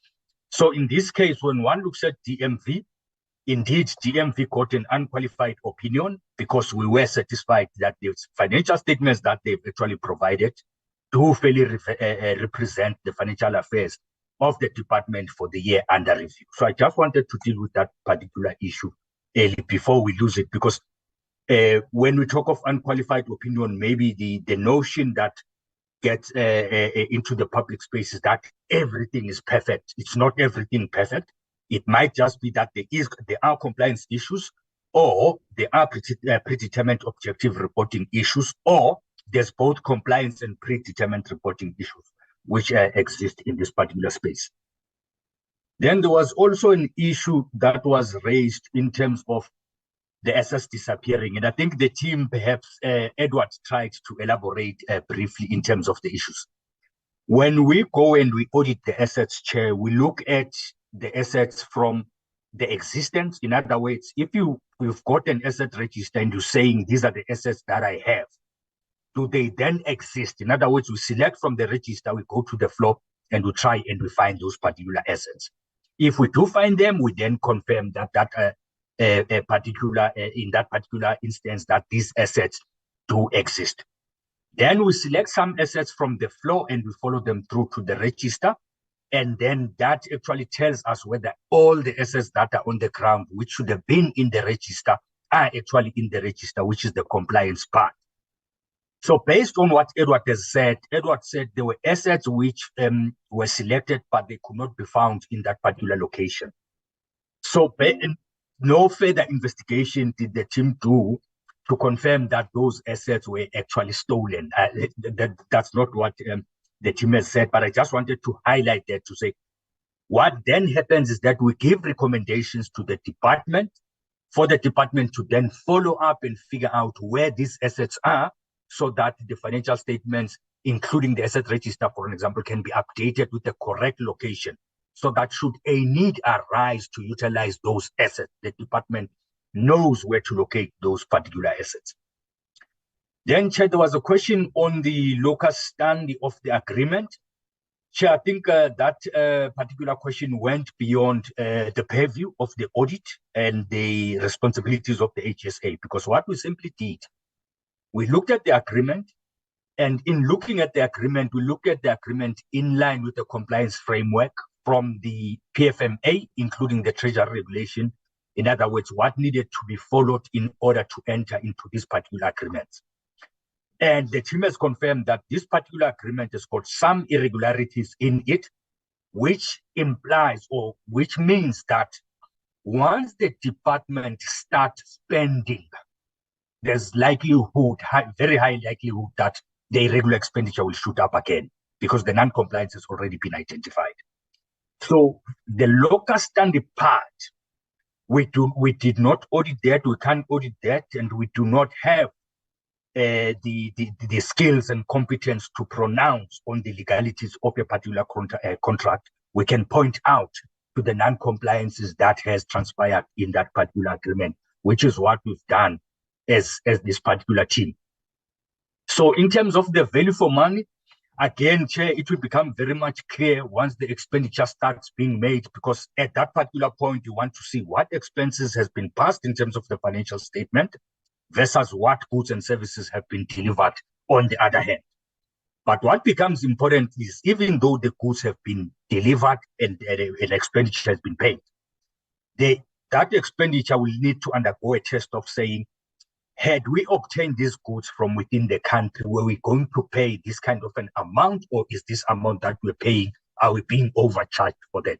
So all those processes will start unfolding. And as Michelle said, if the contract was started in February, that literally means that the contract was only in force for a month. Therefore, there wouldn't have been an opportunity to spend more in terms of the contract because the deliverables and the services are going to be incurred probably even after the beginning of the financial year, because once the contract is signed, both parties need to put in place a working arrangement so that they can fulfill the responsibilities of the contract. Let me stop there, Chair, and hand over to Fumulani and the team. I will come in later if there's anything else that I want to add. Thank you, Chair. Through you, Chair. Good afternoon to the honorable members. From us, I want to address the questions around Tinel.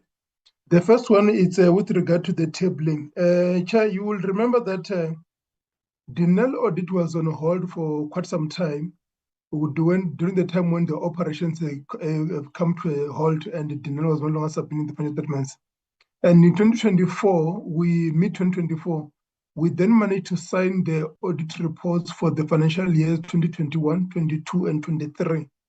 So those financial statements were then signed when Dinel was under the oversight of the DPE.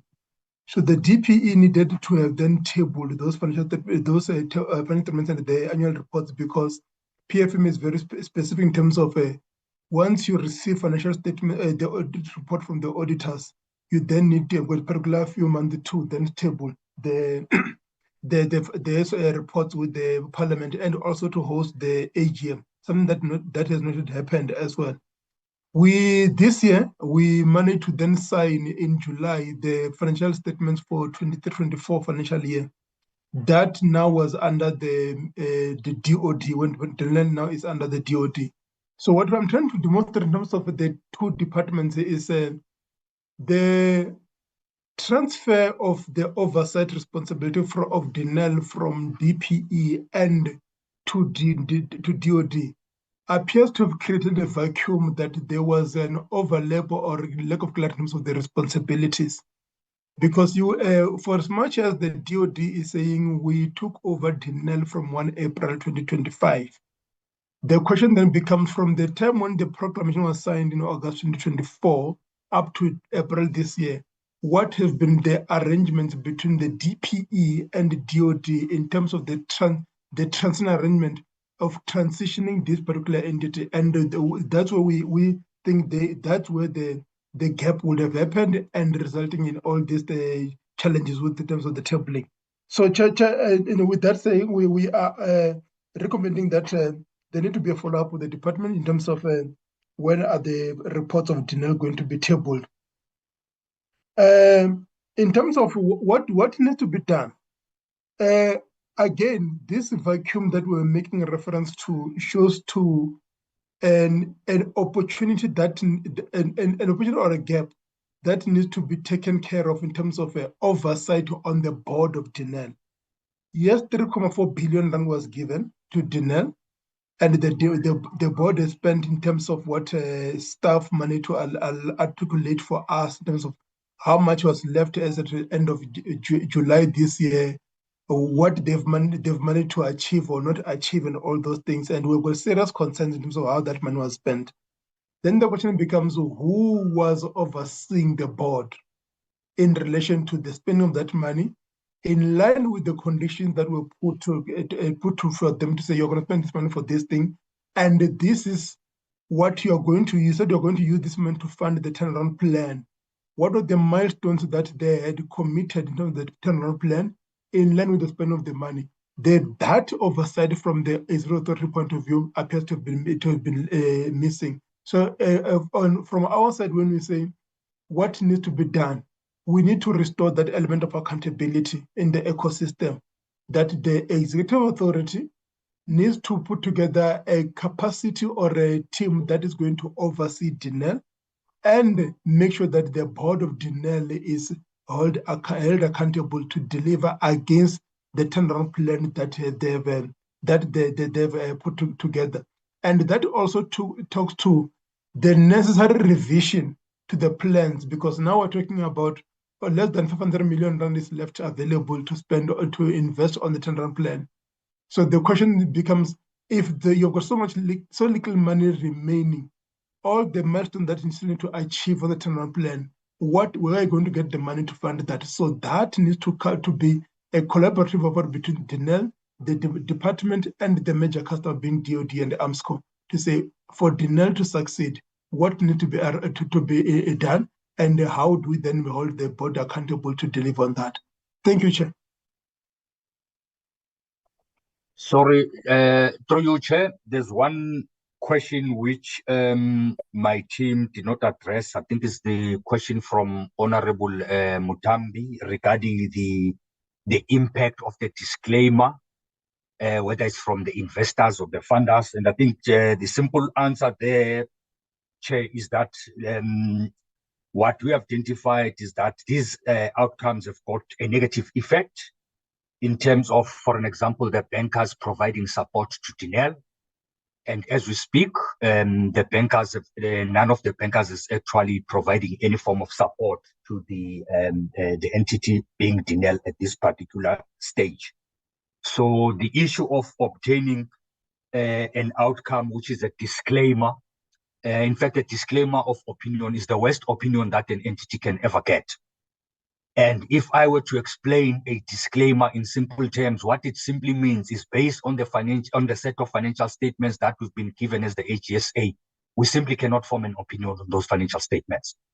So yes, we call it a disclaimer from the standards point of view, but when you go and you read it, you'll see that it says, I cannot form an opinion, so it's bad. Therefore, the bankers and everybody else simply pulls off. So the way forward for DENEL, I think the colleague has articulated the way forward fairly well. But as part of the accountability ecosystem, Chair, there's also an issue that we're trying to address, and this will be addressed with the minister responsible for some of the funding issues when it comes to DENEL.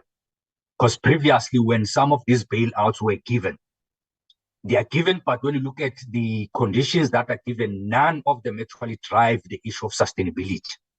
If one is given a bailout and a portion or a significant portion of the bailout is to say, thou shalt settle legacy, debt, that is not entirely sustainable, because you're going to settle the legacy debt, but how do you fulfill the order book that you have so that you can continue to generate more money and be able to even get rid of all the liabilities that you have so that you can be sustainable? So there are particular recommendations that we are making to that effect as well. Thank you, Chair. I will stop there for now. Thank you. Thank you, Chair. I'd like to answer a question around issues of consequence management, in particular at the DOD, including the material irregularities, on whether we have escalated them in line with our mandate on the MIs. Firstly, Chair, I just want to refer the members to the briefing document that we submitted with the presentation, which gives more details in terms of consequence management. It's on section 2.9 of the briefing document, whereby we highlight the issues of prolonged boarding of inquiries, whereby they take an average of about 7 years for an inquiry to be completed, and therefore delaying consequence management.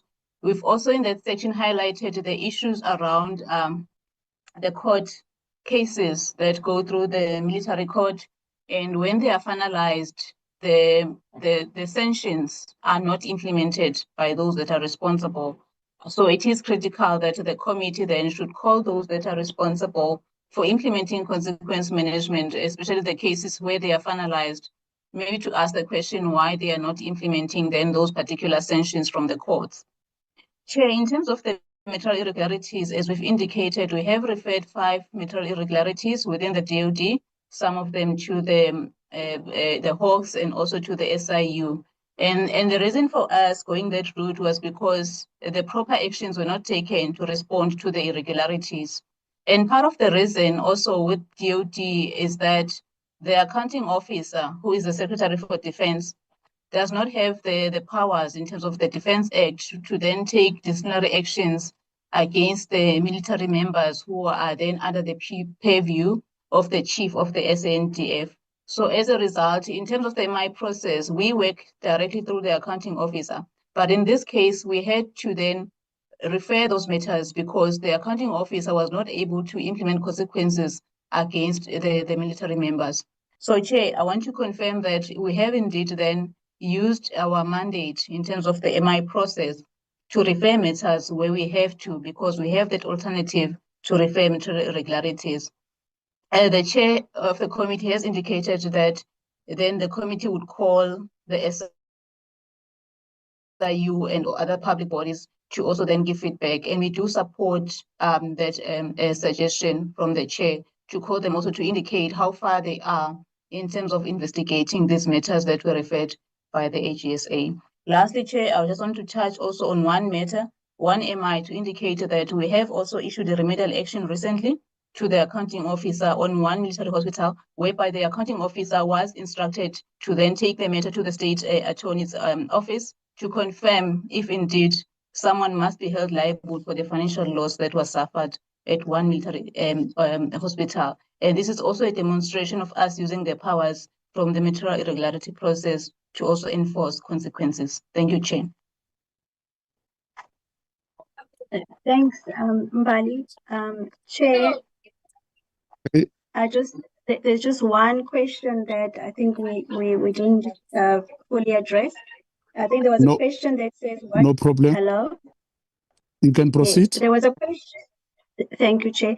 There was a question to say, what do we do with the contract of Kgala, or is it still legal standing?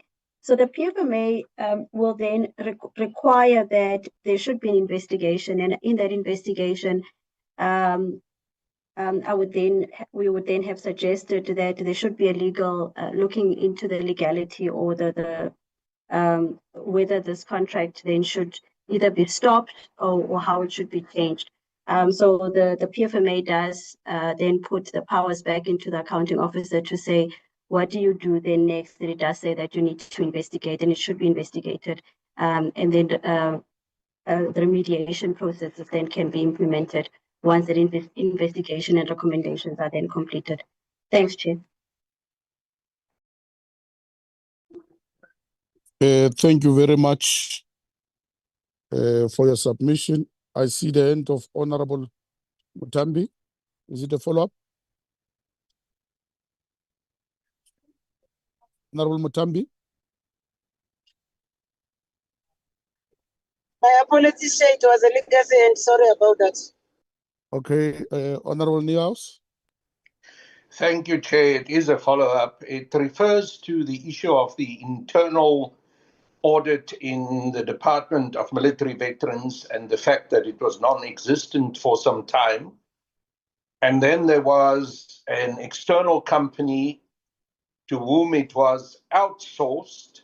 And if I understood correctly from what I read in the reports of the Auditor General, that company did not really perform and didn't carry out its duties. And it sounded true to me, also in the context of the meeting that we had with the CEO of that company, when that particular person presented to us as a committee a while ago, and it was really a dog's meal of a presentation.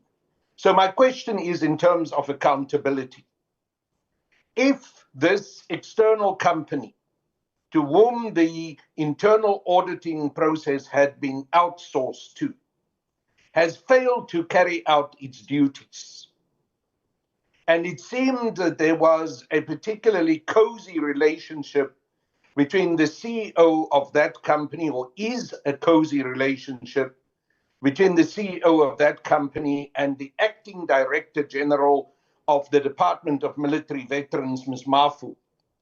What consequence accountability can we implement in terms of getting the money back that external company that had been brought in, to whom the internal auditing process had been outsourced in the consequence that they had evidently failed to carry out their duties. Thank you, Chair.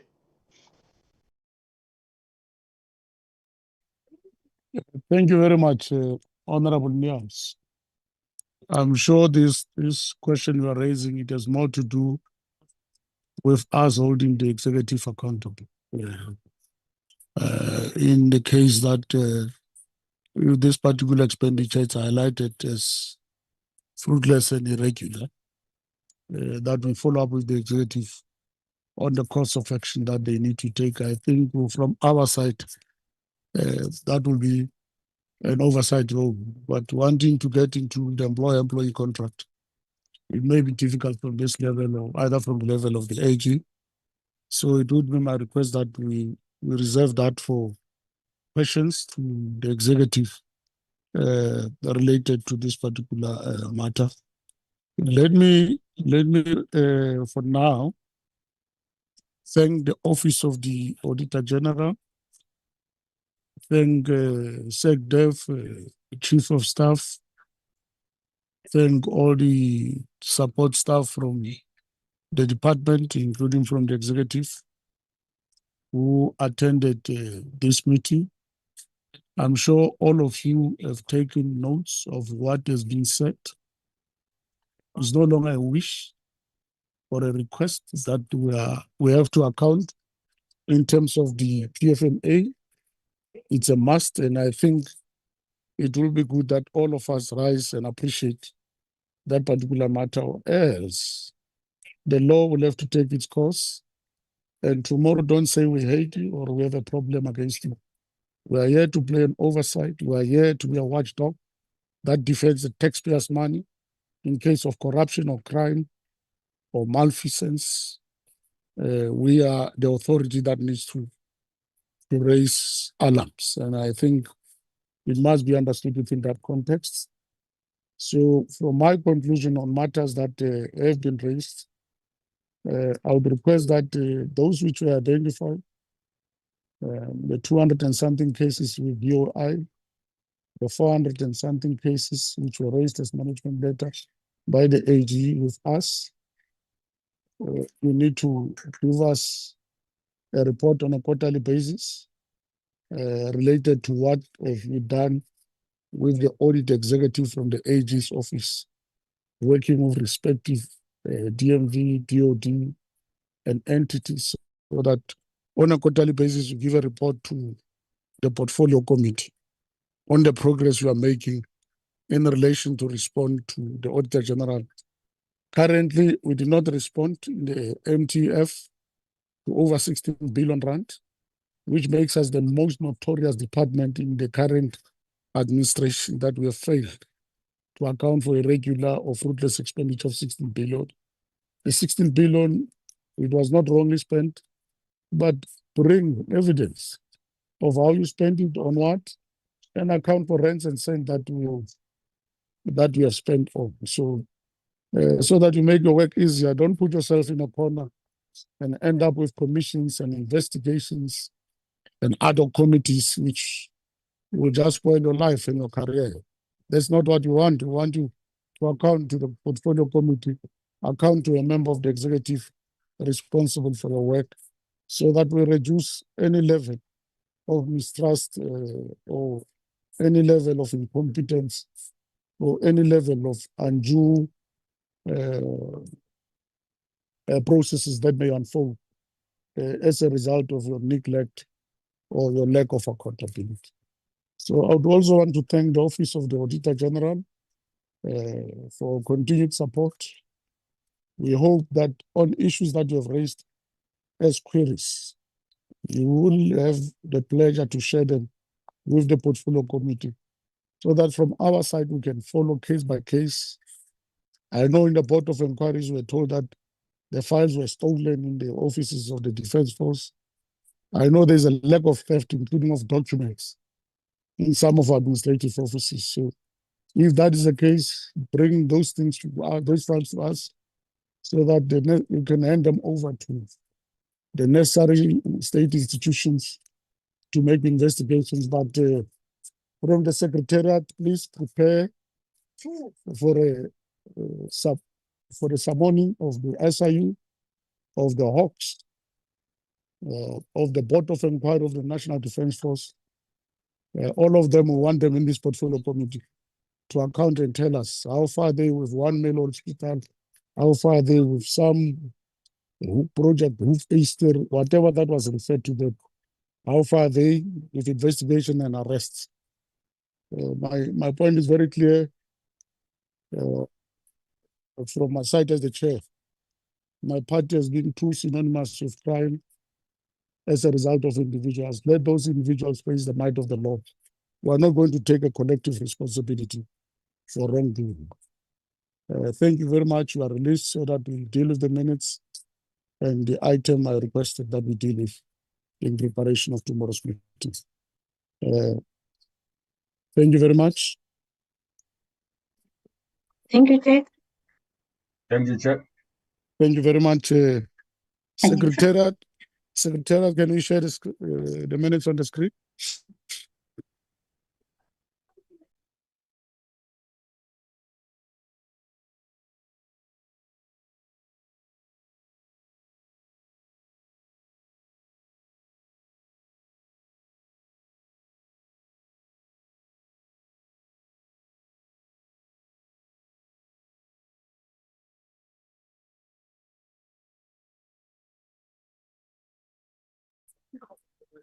Honorable members, those are the minutes for the 17th of September. Those are our last minutes. Can you just scroll through the pages, Secretariat?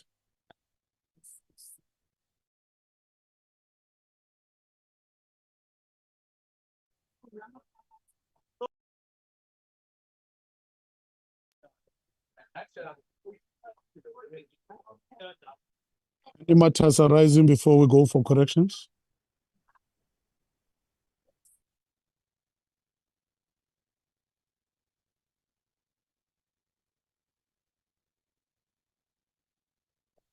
Should we start with the corrections? Thank you very much. Can we get them?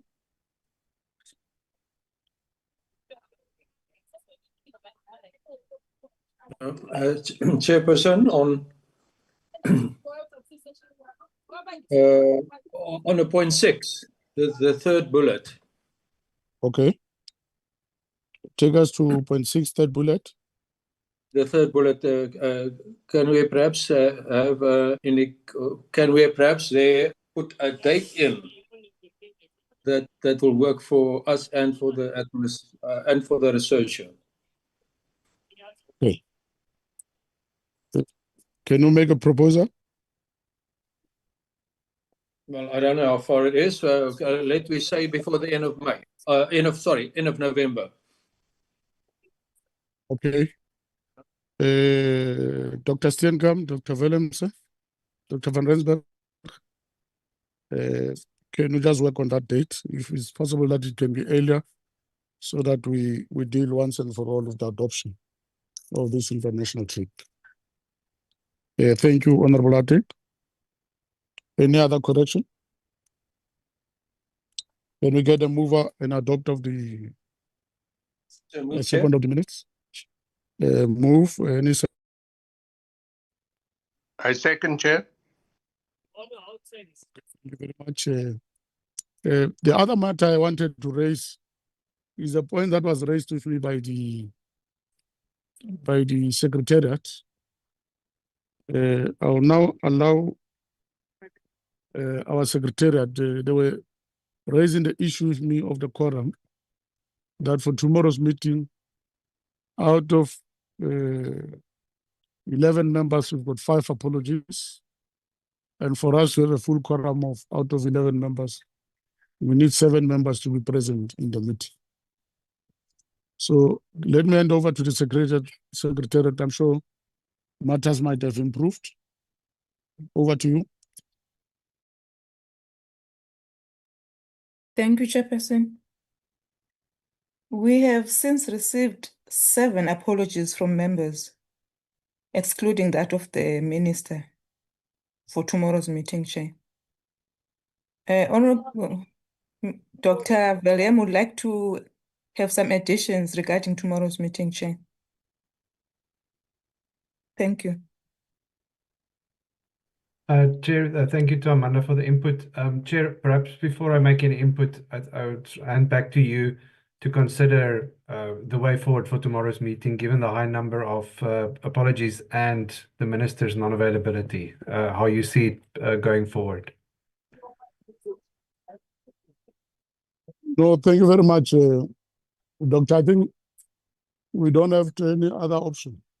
Before members in care costs and other related issues, before we call everybody, if 11 is the number we have, and 7 has apologized, including the key person who went in that meeting with the minister, it clearly demonstrates that that meeting has to be postponed. And that would be my request to members and indulgence. I will have to write letters to the minister in particular, including some members of the portfolio committee, because I know that the Mkwanazi committee, or is it the other committee on the police is sitting, and I know the whip is there. I saw other members in the group forwarding apologies, so it's clear that we may not be in the position to see tomorrow. I'll have to be advised myself as a content advisor in terms of what do we do? Do we reschedule? Or do we find another date? Or what do we do? Because clearly demonstrate that this meeting is not going to proceed. So I would not want members to wake up in the morning thinking that they will go to a meeting that will never reach a quorum, and we end up wasting taxpayers' money. So if there's a need, let's cancel now and today, so that we save everybody for today. Thank you. Doctor, any Chair, advice on that? yes, Chair. I'm going to share my screen. Given that that proposal, if you'll allow me, I can share the program for the term and possible changes that the committee can consider. If you'll allow me, can I go ahead with that? Yes, you can go ahead with that. The main person we want is the minister. So Yes. if the minister is not available tomorrow, I would be undermining the previous meeting's decision that she this meeting. Chair, the perhaps last meeting. before I go ahead, Chair, I see Mr. Nias has just put up his hand as well. It's okay, Chair. I'll wait for Dr. Willem Jansen van Rensburg to make his input and then see if my input is still relevant. Thank you. Okay. So, Chair, while the meeting was going on, Amanda and myself had a quick look at the program. Suffice to say, the cancellation of tomorrow is it's quite difficult to fit into the program. It is a very tight parliamentary program this term, but here is what we propose then, Chair. So we had today's meeting on the 7th of October. We had this engagement. Tomorrow's meeting, the 8th of October, which was with the DMV and the CCB, is then postponed. So that leaves us with next week. Next week, we have an approved oversight visit. Nandipa on the Joint Standing Committee on Defence and Oliver, our committee assistant, he's busy with the arrangements. There are some delays from the side of the new travel agent appointed by Parliament, but they are working hard to resolve this, albeit a bit out of their control, but members will be updated. Suffice to say, next week is then an oversight visit.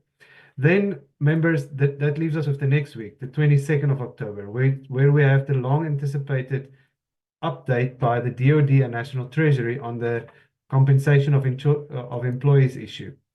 However, we also received a letter today that the minister is not available during that week either, where she will be accompanying the president to a multi-country visit in Malaysia and other countries in the area.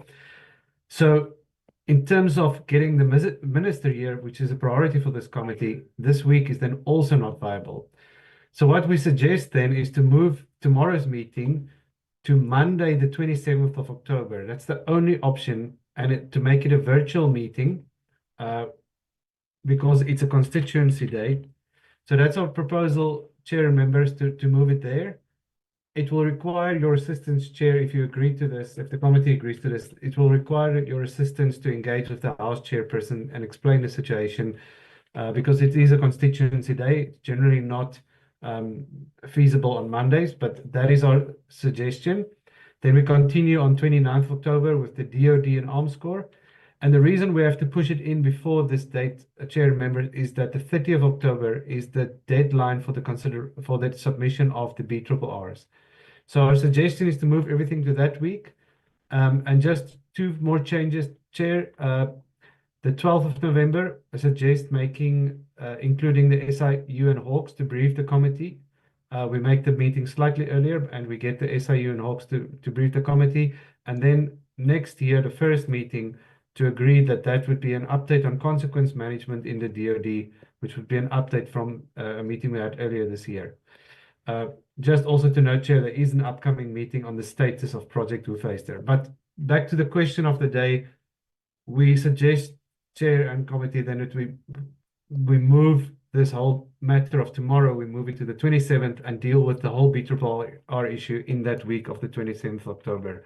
I'll hand back to you, Chair. That is almost the only feasible option we see at this stage, but happy to take members' input. Thank you very much. Over to honorable members.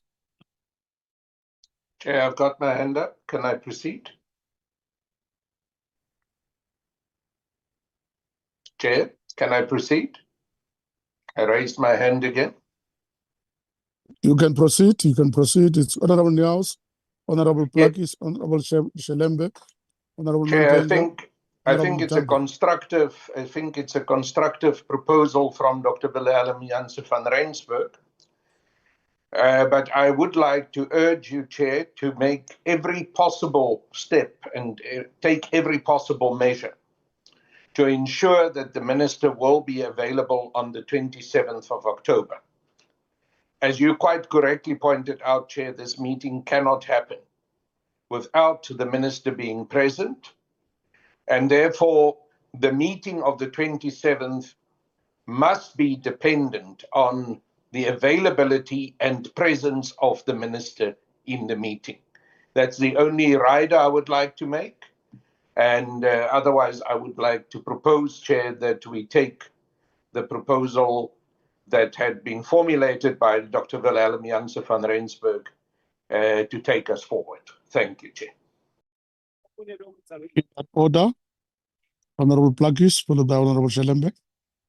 Thank you, Chair. Chair, I hear what my colleague is proposing, but I don't know if I've heard the talk correctly.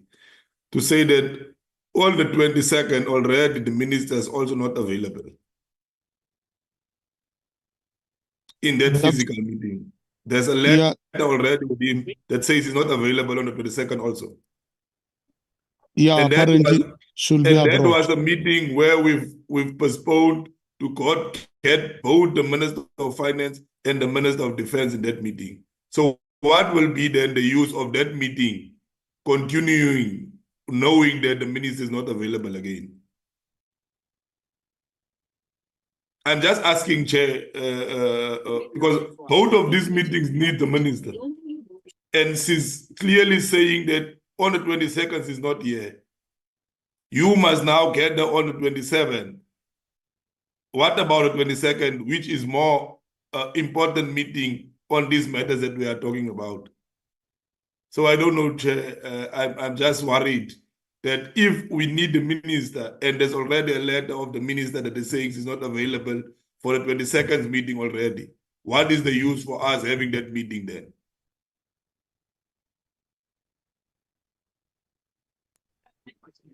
No problem, point taken. I'm sure I'll come back to you now. Honorable Shelembe. Thank you very much, Chairperson. Once again, I'm raising the point that I'm very, very, disappointed about, the minister and the president. As I said earlier on, that the president and the minister is not taking the Department of Defense seriously. Look, now we have a problem and we need, assistance, to rescue this department. But we are not seeing, the willingness. So, I mean, if we say now, I mean, the 22nd, the minister is not available again, and we have been waiting for that meeting for quite a long time to assist us, because the issue of compensation of employees is one that is making it difficult for this department, I mean, to continue with, I mean, its mandate. Chair, can we then ask, I mean, the minister to give us the date? Because now we are giving the date and she's not available. Can he give us the date for that meeting so that they can work around? Look like, I mean, for tomorrow, I'm here in Cape Town. I just, I mean, flew up for that meeting, physical meeting tomorrow. Now I must go back now. And I mean, that entitlement, I mean, the traveling, I mean, ticket, you know, is like, I'm just came up for nothing. Can we then, I mean, see if the minister can give us the earliest date? And because if we put a date, he's not, I mean, adhering to our program. And it's very disappointing to be in this committee. I must be open. It's very, very disappointing to be in the Department of Defense Portfolio Committee because clearly the president and the minister, they don't care about this committee. Thank you, Chair.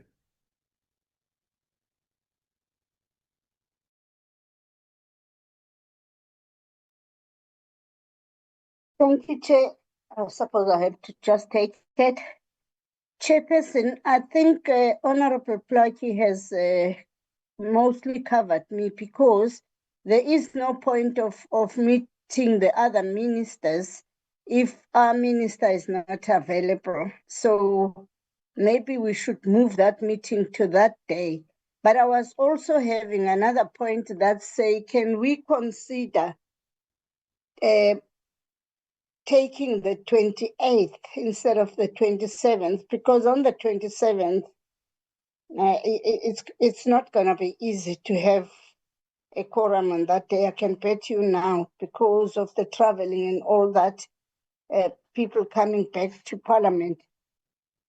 But the 22nd must be used for something. I think it should be used for another meeting, because we cannot really move this to there because the minister already is not there. And if we want the minister to be there, it's the same as the meeting that we are moving to.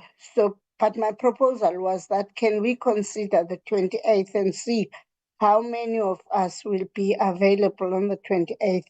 Thank you, Chair.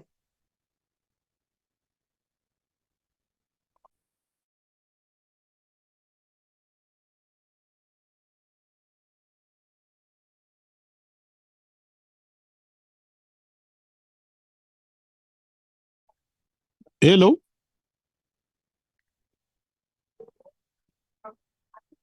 Can I Hello? take over as chair? Hello? Can you hear me? We can hear you, Chair. Chair. We can All hear right. you. All right, I was lost. Where were we? It was Honorable Shelembe on the platform at that time when my network disappointed me. Hello?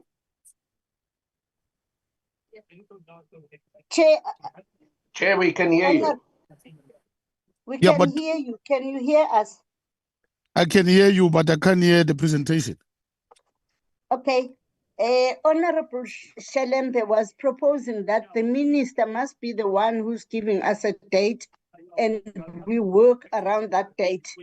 Mine Okay. was to say we cannot move this meeting of the 27th to the 22nd because we also need the minister to be present, unless we will do with the deputy ministers or something. And I was also proposing that we consider using the 28th if the minister is available instead of the 27th, because Monday is going to be a bit difficult for most of us. Thank you, Chair. Oh, yeah, no, Monday we're traveling. Yes. No, it makes sense. The 28th is still okay because if it's virtual, we can have the meeting from any station. So the 28th is okay. Let's work on the 28th, Doctor. Chair, just on that matter, so the 28th is an option for the morning. The afternoon, there's a plenary. So it is an option for the morning. However, we just need to see how many members serve on other committees that are scheduled to sit on Tuesdays. I'm not sure if members can perhaps indicate if there are going to be problems with overlapping meetings on a Tuesday morning. Okay, Chair, I've raised my hand. All right, you can proceed, Honorable Nias. Yes, Chair, to move it from the Monday to the Tuesday is problematic. Yes, we've got the National Assembly sitting on the afternoon. In the morning, there are portfolio committee meetings. For instance, myself, I have another portfolio committee meeting that morning, which is the usual regular scheduled meeting for that committee on Tuesdays. But this just underlines, Chair, the mess that the minister is placing us in. It is unacceptable that we find ourselves in this situation. And the unavailability of the minister is an unacceptable situation that must come to an end. We have spent now almost 15 minutes throwing the ball back and fro to try and find meeting times to accommodate a minister who does not respect this committee and who does not respect her work. It has to come to an end. So in addition to you finding the right times for that meeting, I ask you that a letter that you send to the minister must contain this committee's deep anger and upsetness with the fact that the minister is perpetually unavailable and therefore derails the work of this committee. Thank you, Chair. There's a bad noise in the background, but anyhow, I hope I was audible. Thank you very much, Honorable Nias. I'm sure it was myself because I did not switch off my mic. I'm here at the OR Tambo Airport on board to Cape Town for the portfolio committee meeting tomorrow. So forgive me for laughing, Chair. Yeah, no problem. It's okay. Other members, let's work on the flexibility. I think we'll come back to you on the possible dates which the minister would have given us. I will personally have to talk to her, but I'm happy that the parliamentary liaison officer is here. I'm sure she'll find time also to engage the minister on the views as raised by the portfolio committee so that we deal with this matter once and for all of the issue of cost of employees, and the issue of annual reports, including all what we are suggesting from the side of the portfolio committee to the executive. So Dr. Van Rensburg, I think let's leave it at that. We'll prepare the letters. I'll share the views of the committee with the minister, including we'll have to cancel the Minister of Finance if the minister is not available next week. That should be together with the president in Malaysia and those other Asian countries. So there is no problem. I think I'll find a date from her on her availability because I think it's getting worse for us now at the portfolio committee. And it's true that it's becoming a mess whilst we don't have answers on other things. And SecDevs and chief of departments and CEOs are running away with murder, because we can't hold them accountable, including DGs, because the executive authorities are not available. So I think we'll end it at that and take this opportunity to thank members of the portfolio committee for taking a Tuesday towards the business of the committee. So Dr. Willems, Amanda, and the whole secretariat, can we activate everybody who was invited for tomorrow's meeting to tell them that we will not be proceeding with the meeting until further notice, and equally say the same to whoever was supposed to be there, so that we clear this once and for all. It's unfortunate that we are wasting taxpayers' money in this way, when we were supposed to be the custodian who defend it, due because of some clumsy arrangement of apologies. Thank you once more, honorable members. Chair. All right. Chair, sorry, before you end, just for confirmation then, so we move it, that meeting on the DMV, we move to the 28th. Can I make another suggestion that the meeting of the 22nd then is also not possible due to the minister's absence? That we move the meeting of the 5th of November, which is the presentation on Denel's corporate plan, that we move that one up to 22 October, and we provisionally slot a meeting with the Minister of Defence and Finance, this one. We provisionally slot it for 5 November while awaiting the Minister's confirmation on that one. Oh, that's very brilliant. I think it will save us time and money so that we don't have this 22nd underutilized. Okay, thank you, Chair. We'll do so. No, thank you very much. The meeting stand adjourned. Thank you very much, honorable members. Thank you, Chair. Thank you, Chairperson. Thank you. Chair. Thank you.